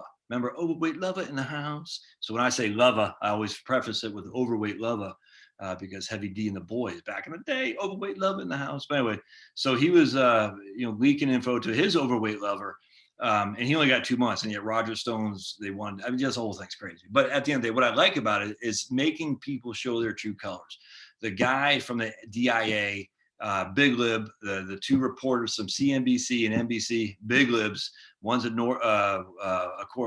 think one is the international correspondent, I think national security correspondent, and one's a DC correspondent. Why would you follow any of these people? Unless you're on the left, that's fine. But let's not pretend that NBC is hiring people to give you the mainstream, not the mainstream, but they give you a fair shake. They're hiring leftists. And as we can see, the funny thing is these women who are selling their souls to rock and roll to get, to basically get a career advancements, no shame, and they're not going to jail. I just find that odd that the women, and the same kind of thing, the women who accuse all these basketball players, whatnot, they don't ever go to jail. And the basketball players, like my man Sean Oakman, I'm telling you, watch my man Flemlo Raps on Sean Oakman. That will friggin' piss you off because it happens all the time. Here's a guy innocently accused, an innocent guy gets accused. I can't remember if he went to prison or not. I can't remember, but either way, he lost his scholarship to Baylor. The whole thing was just nuts, and turns out the lady just made the whole thing up, time and time again. And that's why I coined the phrase "men too." #men too. Actually, I used to say that Well, I'm not on Facebook anymore, but men too, because many men are accused falsely, and there's no consequences for the Lena Dunhams of the world, for the mattress girls. They don't get no consequence, none whatsoever. And like I say, a conservative was a liberal who had been mugged, and a libertarian is a conservative who's been falsely accused. Your buddy Josh right here. And once you're falsely accused and you realize the system's against you, man, you're not going to sit there and say, well, thankfully, the prosecution's on this because he'll see the truth. No, no, no, no, no. Don't ever say nothing to those guys. I'm just telling you right now. You can't. If it's the federal government or any state agency and they got you up against it, you better not say anything. They're not your friends. I don't care who they are. We got way too many men who've been thrown in jail innocently enough because they spoke too much, and they shouldn't. Michael Flynn, that guy, what the hell, man, the freaking nuts, all that. But the whole point about that is Trump is calling these guys out, but then he's not have to. He's just being Trump, and they hate the guy so much they can't hold back, which is awesome. My man Steve says he does taxes, volunteer for AARP. Right on, man. I wish many of those people had listened to your Roth videos. Ooh. Man, that's Steve. That's there you go, from the horse's mouth. He does the VITA, the Voluntary Income Tax Assistance Program, right? And that was called the VITA, Steve. And he said he sees it with his freaking eyes. He sees it right there that these senior citizens, the ARP, are getting hammered by the widow's tax trap and the tax torpedo with Social Security because no one told them what they need to be knowing, which is sad. I don't know, Dan. Dan says Bernie Sanders' nomination almost guarantees a Trump landslide. I'll never look, man. Being born and raised in the northern New England and seeing the Pats, the Bruins, the freaking the Red Sox squander leads they never should have squandered until until Trump is reinaugurated. I'm not holding my breath. And don't forget, the people on Bernie's side are cheaters. That's all there is to it. And they will cheat. They will cheat because they're communists, and communists are lying sacks of excrement. We know this. They will do what they can for one man, one vote, one time. This is how the commies work. One man, one vote, one time. As Stalin said, who controls the votes? It's not who votes, it's who controls the votes. You see what I'm saying? So I don't trust these guys as far as I could kick them. I think you might be correct, but man, don't rest on your laurels, assuming that Bernie and his communist group of tyrants and Bolsheviks are gonna just go away eagerly. They're out there, man, and there's more of them. Unfortunately, it's nuts. Thankfully, they just populate some the whitest city in America, Portland, Oregon. You're the biggest liberals in the world. They populate the biggest, whitest cities that you can possibly find, which I always find ironic because they're so diverse, and yet they live in Bozeman, Montana, Portland, Oregon. What's the other place? Just wherever the lefties congregate is all white for the most part. It just cracks me up. And yet they're so diverse. Yeah, screw that. February 29th is the last day for discount TurboTax. All right, right on. Good to know, Q Humor. I'm going to go ahead and get mine done. And trust me, when you're self-employed, it's painful how much tax you got to pay. It's nuts. That's why I do not want the cap raised on Social Security, because it won't do much to raise the revenue to solidify Social Security. It will hurt self-employed entrepreneurs. Me, yes, I do. I'm a hypocritical on that because I do want the rich people to pay more tax, i.e. a wealth tax, get rid of charitable deductions, or just make QDI subject to Social Security. When you get over $1 million of income or something like that, you make QDI, qualified dividend income, and long-term capital gains. You still got the preferable rules of 10, 0, 15, and 20. You still got the Medicare surtax, Obamacare's Medicare surtax at 3.8. But even that, subject to Social Security, would still make that less than ordinary income for sure. Then Warren Buffett can finally pay more taxes than does his secretary, because remember, he's always saying, "I pay less taxes. I have a less tax rate than my secretary. It's not fair." I said, Warren, you can always stroke a check to the federal treasury, brother. Nothing stopping you from doing that. Just write that check. You can always do that. And then when Jeff Bezos does his $15 billion giveaway to climate activists, and certainly taking tax-free, getting that charitable deduction on that, and climate activists are going to use subsidies from us because they're not paying taxes on the money they receive from Jeff Bezos.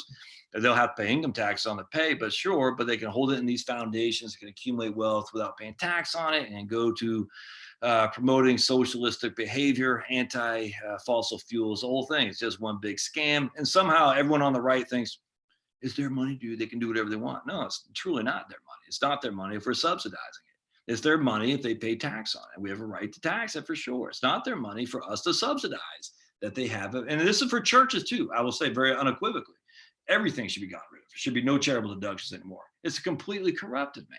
And the idea that a church is somehow exempt from politics, man, you're crazy. They should all be, look, if you want to donate to church, and that's to see what the right doesn't understand. Christians don't donate because of the tax deductions.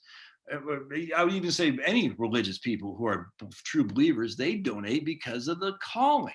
We are not going to sit there and say, I was going to give $5,000 to the church, but because it's not tax deduction, I'm not going to do that. That's not how it works.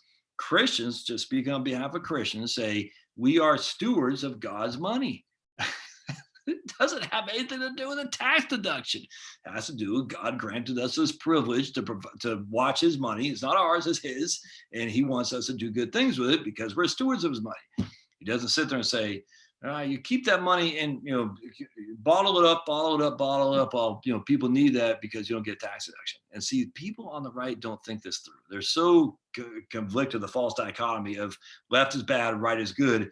Right thinks that we should do this, that's the way we should do it. They don't see that the left does have some good points. Oh, it drives me insane. I get this debate all the time. You don't believe in freedom. I do believe in freedom, which is why there should be a wealth tax, because the people who are promoting anti-freedom policies got all the money. It ain't us. So Steve says, for myself, I'm taking Social Security at 70 and doing Roth conversions for the next 2 years. The strategy will save me $190. Look at that, man. $190,000 in taxes over 20 years. $190,000 in taxes over 20 years. Good on you, Steve. Mike Tyson has a YouTube podcast, huh? Yeah. And it's, well, because YouTube's promoting popular people. I don't know if you watch like Tim Pool or Sticks, Hex, and Hammer and whatnot, but they're probably a little bit too much on that for me, actually. It gets old after hearing that all the time. But YouTube does, you can see on your recommended, it's all famous people as opposed to just, slugs like old Josh. Does a total return, Carrie says, does a total return approach for retirement income work with buckets? Does a total return approach for retirement income work with buckets? I don't know how you would do that because a total return, I mean, if you're doing the buckets, essentially you're creating your own total return thing for sure. Now, I'm assuming what you mean by total returns is not just a total return of the S&P 500 versus the price return, right? So you got to clarify it. I know what you mean, but if you look at the price return of the S&P 500, that's sans dividends. You know what sans means? That's without. French. So without dividends, that's called price return. With dividends, that's called total return. That's not what carrot means, though. Total return is looking at everything in terms of you generate dividends, you generate income, you got all kinds of different things flying every which way to Sunday, capital gains and all that. Not just price appreciation or dividend reinvestments, but also income flows and all that. I don't think it would with a bucket, simply because you're kind of doing that yourself. You're saying on my bucket approach, cash, bonds, stocks. And I would just say cash. And when I say cash, it could be certificates, the Ginnie Mae, love the Ginnie Mae, and stocks. But I think you'd make it a little bit too difficult. And it wouldn't be hard. How would you divide, in your third bucket, you're going to have income assets in there. Yeah, I'm not a fan of that. Yeah, I know, man. Pablo more than Charlotte, right on. I tell you, one time I had her cute humor. I said, just let me interview for you. She was okay. And something happened, and about 30 minutes went by. I think we had to go do something with the kids. And I can't remember. Kids. And then next thing you know, she's like, yeah, I don't want to do it anymore. I was like, oh, man, I had you on there. I was like, dude, come on. That'd be my most watched video. Come on. I should have Charlotte on here during these live streams when you get the super chats. So remember, if you want to give me money like my man Steve did via super chat, I don't know how you do it. There's something called super chat. You give me money. Yay. But I guarantee if I had Charlotte on here, I'll get all kinds of super chats. I can say, then you can use it. I'm just joking, my friends. I'm not that greedy. Charlotte, come on here so I can make some money. Oh, that'd be too funny. Oh man. Oh. All right. Damn carrots, I'm telling you, man. We don't have we don't have a right. Vinyl Earthling says the millennial generation is relatively large. We don't have nearly the same demographic profile as Japan. I completely agree with that. But it's they're not having kids, and that's we'll see. We'll see how it shakes. I don't think we're gonna go dollar for dollar to Japan, but low growth, low inflation, low unemployment. I could easily see that for sure. Economic predictors are there to make fortune tellers look good. Yeah, right.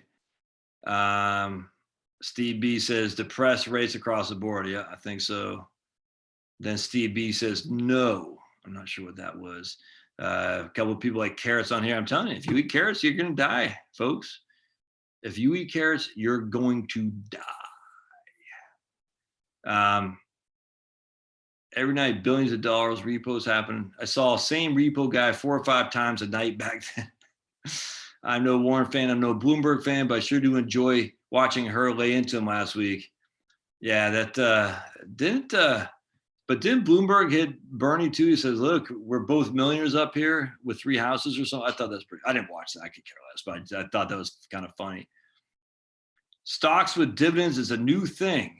Bonds living off interest rates are not per this article. Oh man, if I could be careful with that, because that's exactly what they're saying in 2007. I have an article I cut out from CNN Money. It was Money Magazine, CNN, that said don't buy bonds. It didn't say this, but essentially the issue is don't buy the Bank of America bond. You only get 3.5% or whatever it was back then, taxed as ordinary income. Instead, buy the Bank of America stock, because the stock was paying. The dividend is paying 5.5% as taxes, QDI, qualified dividend income. A very illuminating, alluring article, and then we know what happened. So be careful. Dividends never go out of style. The dividend investing is never not the new thing. It's just anyway. Remember, these guys are regurgitating the same articles over and over and over. I mean, hell, I regurgitate the same videos over and over and over again because there's always a new people to watch it. And I do so many damn videos, no way everyone can watch them. But right on. Jerry says, can't be overconfident. Could not believe that. Being married, you'll need over $24,000 in deductions to save on your taxes. 100% correct, brother. That's right, Tim. And most people don't. Most people don't itemize. That's just a fact. So here's my tax. Ready? And I said this on ricochet.com, which is a center right group, which I'm a member of. I said, here's how you do this. You get rid of all charitable deductions. You get rid of them all. All right. You get rid of all that crap. You increase the standard deduction to 50,000. We'll just say that 50,000. You can do it per person. You can do it per freaking, I don't care, but we're just going to increase it. So what happens is we know the vast majority of people do not itemize. So they're under the standard deduction now. So charitable deductions do nothing for the vast majority of American taxpayers. It's just a fact. All right. Please don't argue. This is fact. In fact, I was reading something they said after the Trump tax bill, only 5% of people are going to do the standard, are going to itemize anymore. And the vast majority of those are in the Jeff Bezos rarefied air. Well, maybe not Jeff Bezos, but certainly above that. But anyway, so what happens is here, the vast majority of people do not itemize. So charitable deductions don't do anything for them, even though I think they think it does. Stupid. And they think mortgage interest does something for them. Nope, stupid, because they don't have freaking enough to itemize. So you increase the standard deduction, and then you just have a straight flat tax at 20% across the board. Done and done. And so that means, let's just say you have a $50,000 standard deduction for everybody. If you're making $100,000, you pay no income tax, none whatsoever. All right. And if you make over $100,000, you pay 20%. And if you're Jeff Bezos and the rich guys like that donating to these various left-wing non-profits, and you're getting a tax write-off, nope, you're paying 20% on everything. And that way, you're just done. I literally double this, increase the standard deduction, get rid of all charitable deductions, simplify the tax code, and then you will make the wealthier pay more without having to freaking kill the golden goose, which is the capitalistic mentality. Easy, easy. And the Democrats can't argue that because you're saying, well, what are you talking about? We're raising taxes. We're raising tax on the wealthy, and we're giving everybody else no taxes whatsoever. Interesting. The issue a lot of people on the right say about the wealth tax is, oh yeah, but you don't understand, man. You don't understand. They're going to raise taxes like crazy, man. You don't understand. I said, what's the tax now? Literally, what is the income tax? When was the last Democrat who ran on raising taxes? It was Walter Mondale. And what was that? That was after Reagan is 1982 Tax Reform Act. And so, yes, taxes were up to 77% under JFK. And JFK would have been a supply sider if the communist Harvey Lee Oswald didn't kill him, for sure. But at the end of the day, that he knew that taxes hurt growth, and one of his economic things was to lower taxes, for sure. This is not debatable. Many people on the left they hate when we say it, but it's fact. Kennedy wanted to reduce taxes because he knew it would help grow. Anyway, so what happened was, even though this tax rates were so high, there's so many loopholes, so many deductions that no one paid that kind of crap. No one did. So it was all fake. It's like a grease economy. All right, you have the regulated economy, then you have the real economy. And in America, that's kind of what you had. So no one paid that. But then we see this huge decline: estate tax, income tax, capital gains tax, gift tax, declines. Now you could say it was only because Reagan won a surprising election in 1980, maybe. But Mondale came back and tried to argue for tax increases, didn't get it. And ever since then, no one's arguing for a tax hike on the middle class people. In fact, right now, many middle class people don't even pay any tax anyway. And not middle class so much, but many Americans in the lower income don't pay any taxes. So this whole idea that they're going to come for the wealthy first, like the AMT, the alternative minimum tax, where only 300 families were in the crosshairs, and now I got hit by it last year, 2 years ago. I don't think that's an issue to contend with, because the AMT came out in 1974, and only really started affecting most middle class people in the late 2000s. So it's just, look, so that's an issue. It's something that's such a small non-starter. It's not anything to worry about. And again, of course, if you just inflate the standard deductions with a cost of living adjustment, then it's not even an issue at all. So, that would be my argument. But I don't think that's going to happen. So wealth tax, man, just freaking hit Jeff Bezos on the head. Say, pay up, bud. Warren Buffett, you want to donate to these liberal causes? More power to you. I hope you do, but pay us some of it too, because we have Social Security, we have Medicare and Medicaid that are hurting units, and we got to fix them. And we got military people. VA is still a hurting unit, man. My God, the idea that it pisses me off. The idea that veterans, anyway. All right.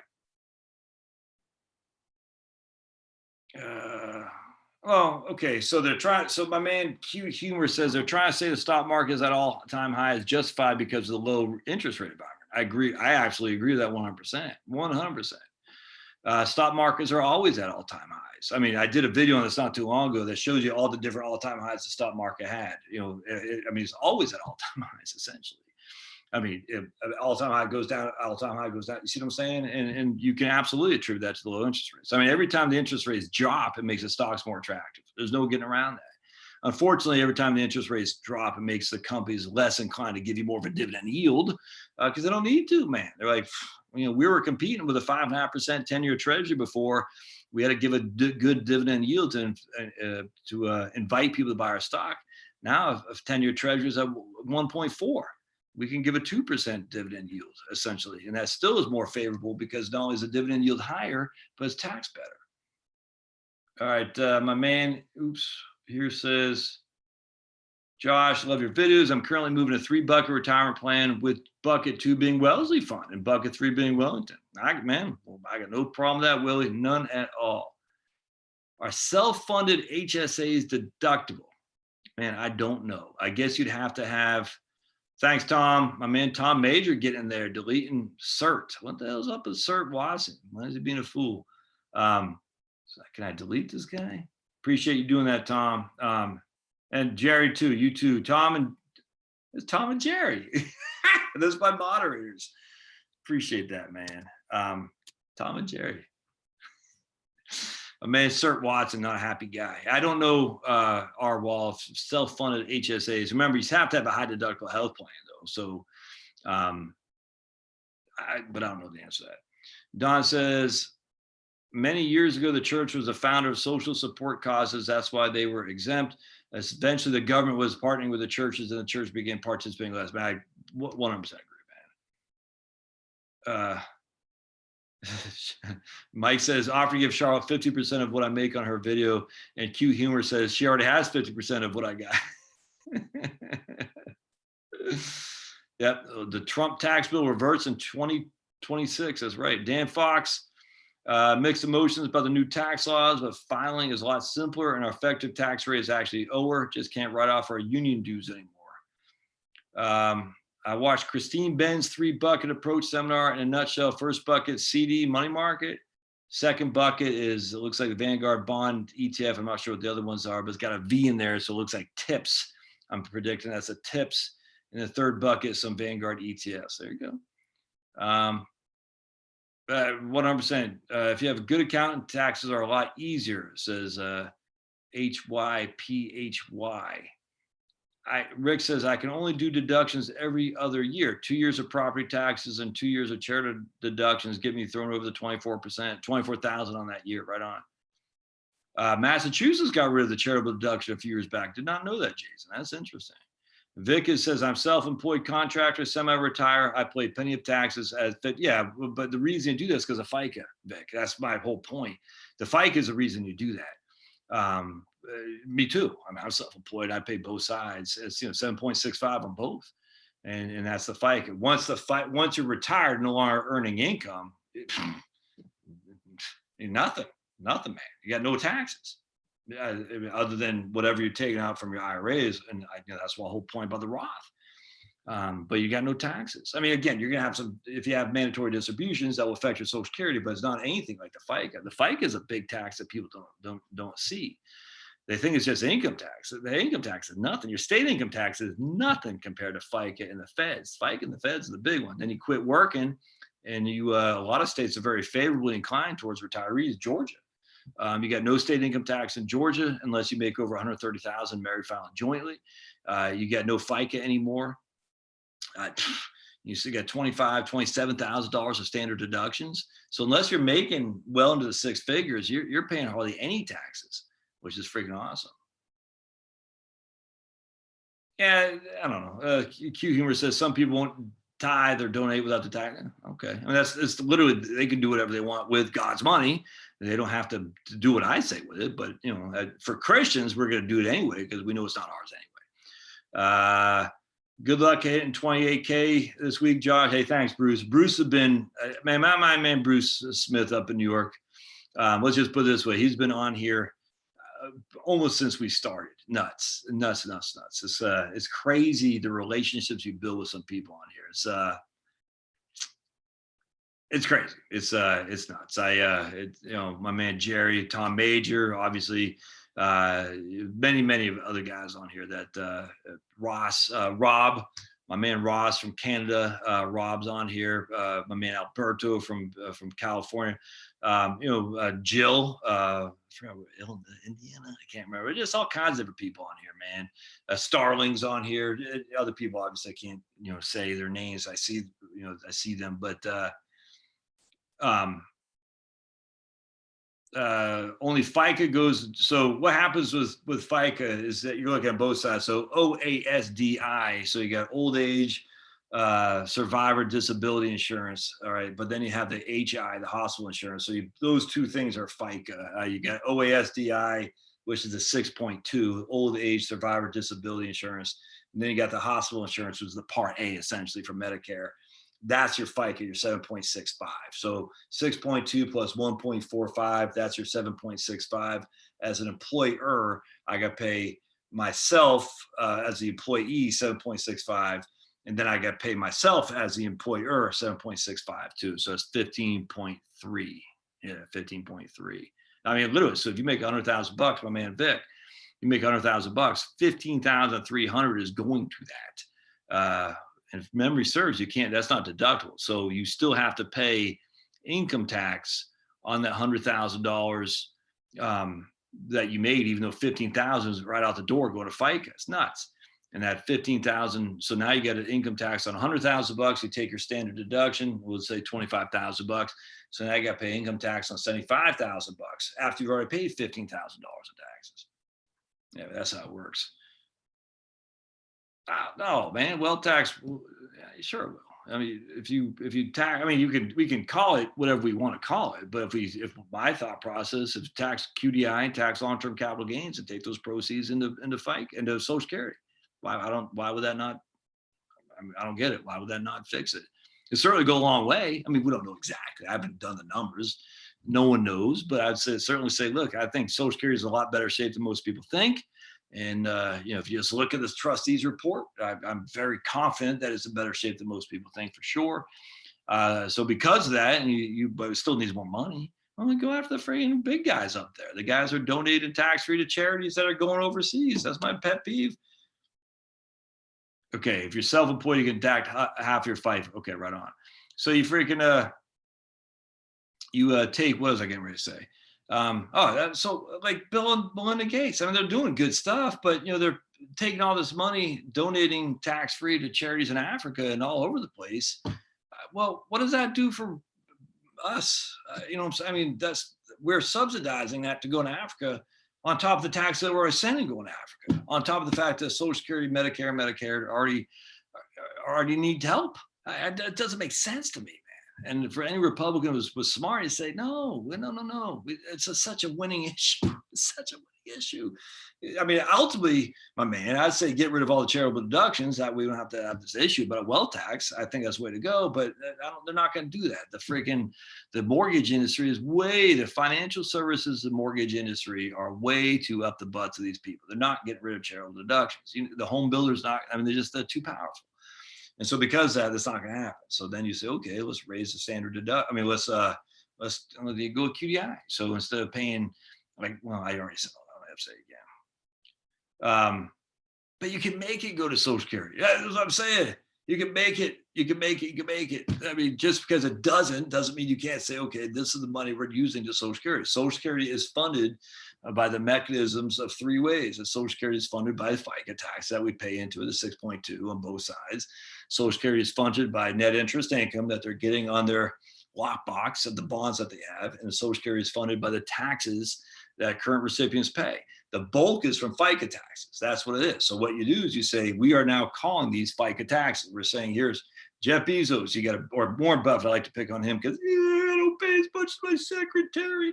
All right, Warren, you're going to pay no more now because we're going to make your dividends income and your whatever else, your long-term capital gains, whatever else you got as income, we're going to tax it as FICA. We're going to put 6.25% or 6.2% on that on both sides for the employer and the employee. So now you will pay as much as a tax rate as your secretary.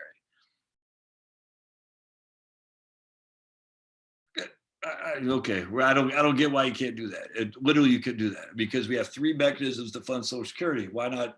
You could literally just say qualified dividends or taxes as FICA. Okay, we have to disagree to agree or agree to disagree. I think I don't.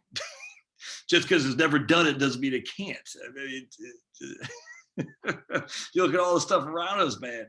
None of this has ever been done. I mean, this is nuts what's happening, but be that as it may.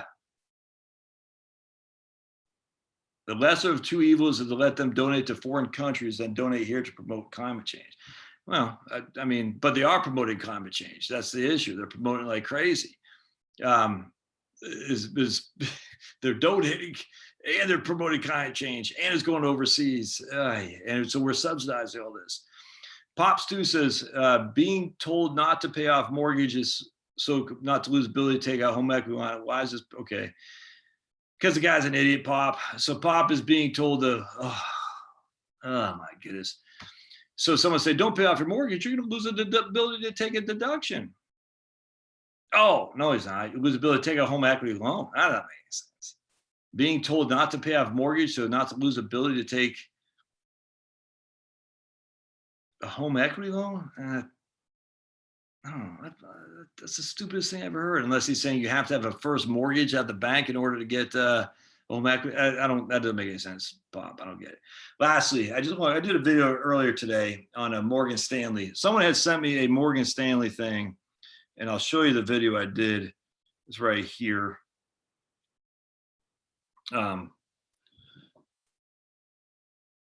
We're destroying a Morgan. It's a 20-minute, I think. I'm actually, how long? That's a long video. Morgan Stanley has sent this guy a retirement plan. It was bad from a tax perspective. It was just bad, and it just infuriates me how these firms can get away with sending this crap out, because it's completely wrong, and yet the SEC is nowhere to be found, because the SEC wants to police up individual people that they're going to challenge by posting things on LinkedIn, for instance, about the benefits of a Roth IRA. And it's insane. So how does Morgan Stanley get away with this completely fallacious tax regime that they're showing this guy half a pay? I don't know. How do they get away with not showing the actual fees that now they show the fee? They're saying it's 1% fee, but they don't show it from a cash flow. You don't ever see it coming out of the account. You don't know. I don't get. It infuriates me, man, because I'm sitting there thinking this is freaking junk news, junk science, junk investment management, junk is across the board. And I gave you a story of when I was at USA, we used to use a thing called advisor vision, which was bad. And everybody knew it was bad because the whole thing was bad from inside and out. And then before that, we had this thing called Naviplan, which said explicitly in the software that 92% of portfolio return is based on asset allocation. It's not based on security selection. And that is fraudulent. That is not what the Brinson study said. They're referring to this thing called the Brinson study from the late 80s. Was it late 80s? Yeah, it was the late 80s, where they looked at pension plans. And they said the very nths of investments are based on your asset allocation, which it just intuitively makes sense, i.e., your portfolio reflect how much you have stocks and bonds and cash. The variance, the change, the difference in returns are going to reflect on how much you have stocks, bonds, and cash. It had nothing to do with security selection, nothing to do with that. Just said the more people had more stocks, the more variable their portfolio was. Shocking. So Naviplan had this thing that said your portfolio, 92% of your portfolio is based on your asset allocation. It's simply not true. It's fake. And then so we got rid of that, and but we were able to get away with putting that crap out there. They went to advisor vision, where we had 20-cent stocks, 80% bonds, having a 6.4% rate of return. It's freaking nuts, dude. Nuts. And back then, the 10-year treasury was like at 4. So even that. So it was nuts. So everyone was showing that their 100% success rate was all fake. And the SEC was nowhere to be found. And I'm sitting there thinking, this is nuts. And we told the management, like, no, keep doing it. Don't say anything. You want to keep your job, better shut up. You're like, this is insane. So now I see this thing from Morgan Stanley. And I'm like, dude, you guys, they actually, I give them credit for using pretty conservative rates of returns projections. I was pleasantly surprised, actually more than pleasantly surprised. I was dumbfounded. I was shocked at how good their projection of returns were going to be. I was just infuriated at how bad their taxes were. They had a couple paying $18,600 in taxes on income of $74,000. And it's insane. Now, ultimately, they're going to say, well, the true income is $92,000 because it was $74,000 with Social Security and other distributions of some sort. But they had to pay $18,000 in taxes. So you take $74,000 plus $18,000 taxes. So the true income is $92,000. It's either way, they had them in a 20 to 20. They had them essentially in a 22% effective tax rate. And nothing. They're not even anywhere near 22%. Not anywhere near. Some guy was saying, well, maybe it's because they were in New York City and they tax capital gains as ordinary income in New York City. It had nothing to do with that. Even if they did, it wouldn't matter. It literally had nothing to do with any of that stuff. Because these folks are in it. I know the state they're in, and they're not paying any state income tax in a Northeast state because there's a new law in that state that if you have income less than $100,000, you don't base your taxes are almost negligible. Anyway, but I'm sitting there thinking this is insane. And so essentially what's happening here is they're showing these people paying, freaking, when I did the calculation, just including the feds, they're paying about between $2,800 in taxes. It's even going to be less than that because I assumed the distributions they had were all coming from an IRA, and it's not coming from an IRA. It's all coming from an after-tax account. So they're not paying any tax on capital gains, not paying any tax on qualified dividends, they're not paying any tax on Social Security. So they're essentially not paying tax at all. But even if we were to say that whole $38,000 of distributions were from an IRA or from bond interest income, they're still only paying $2,800 in taxes. And see, that's, and I don't want to say fraudulent because it make it sound like they did it on purpose, but it's so bad, it's so piss poor that it should not be ever shown to the public again because it's completely misleading. And I sit there and just my stomach churns at how bad the financial planning is out there. And so you got to do it yourself, man. You've got to know this stuff yourself. Because someone said, well, what do? I said, you got to figure. I mean, some guy said, well, how do you find a good financial advisor who can do this for you? I don't think you can. I think you've got to learn how to do it yourself. Because, see, here's a problem, and I'll stop here. Here's the problem. One second, let me just real quick go here. Make sure I got, okay, cool. The problem is that the financial advisors do what they're told if they work for a firm. And the firm is going to tell them the software to use. The firm's going to tell them the reports they can use, what the end result ultimately wants to be. Some firms will be a little bit more, transparent than others. But if it's a big firm, the firm is going to tell them what to do and what to say. I'm just telling you. And if the firm stuff is jacked up, like I shared with you at USAA, no matter what you say as an individual advisor at that firm, you cannot go against the grain. You will lose your job. And if you want to keep your job, you're just going to follow suit. And now you might be able to couch it like we could at USA, but our calls are monitored, right? So if you start saying this is junk and your boss listens in, where they do these random call monitoring, and you don't know. And if your boss listens in and found out you're talking smack about the software, he's going to ding you, man. And if you get dinged enough, you lose your job. You were literally a slave to the corporate master. There's no other way around that because he told you what to do, you did it, or you lost your job. And the point about that is, if you're relying on, I don't care who it is, Vanguard, Schwab, Fidelity, your local Joe Schmo guy, heaven forbid, Ed Jones. I like Ed Jones, but if you're relying on them for tax advice and financial planning, you're wrong. Morgan Stanley, you can't do that. These firms are investment only. That's how they get money. That's how they get paid on investments. Always remember that. Always be hesitant and make sure you know what you're doing because no one cares about your money more than you. People hire me. I get it. I made a lot of money last year. I'm off to a great start this year. I love it. I freaking could not be happy with it. But at the end of the day, I don't care about your money as much as you do. I'll tell you that right now. So just keep that in mind because you got to learn this stuff. And I'm going to go back to it because that's what I love to do. I love to talk to tax stuff. I'm going to do it until I'm blue in the face, until everyone hears how it works with Social Security, how it works with qualified dividends, how it works with long-term capital gains, how it works with IRA distributions. It's important. All right. Great info tonight. You got it, Angelo. You can say that for a lot of occupations. Yeah, I 100% agree. Social responsible investing. No, thank you, says my man, Drew. Tired of having to choose my TV news or place to eat based on politics. Now I'm investing. Nope. I just get Josh a retirement course and you'll be able to do all the planning yourself.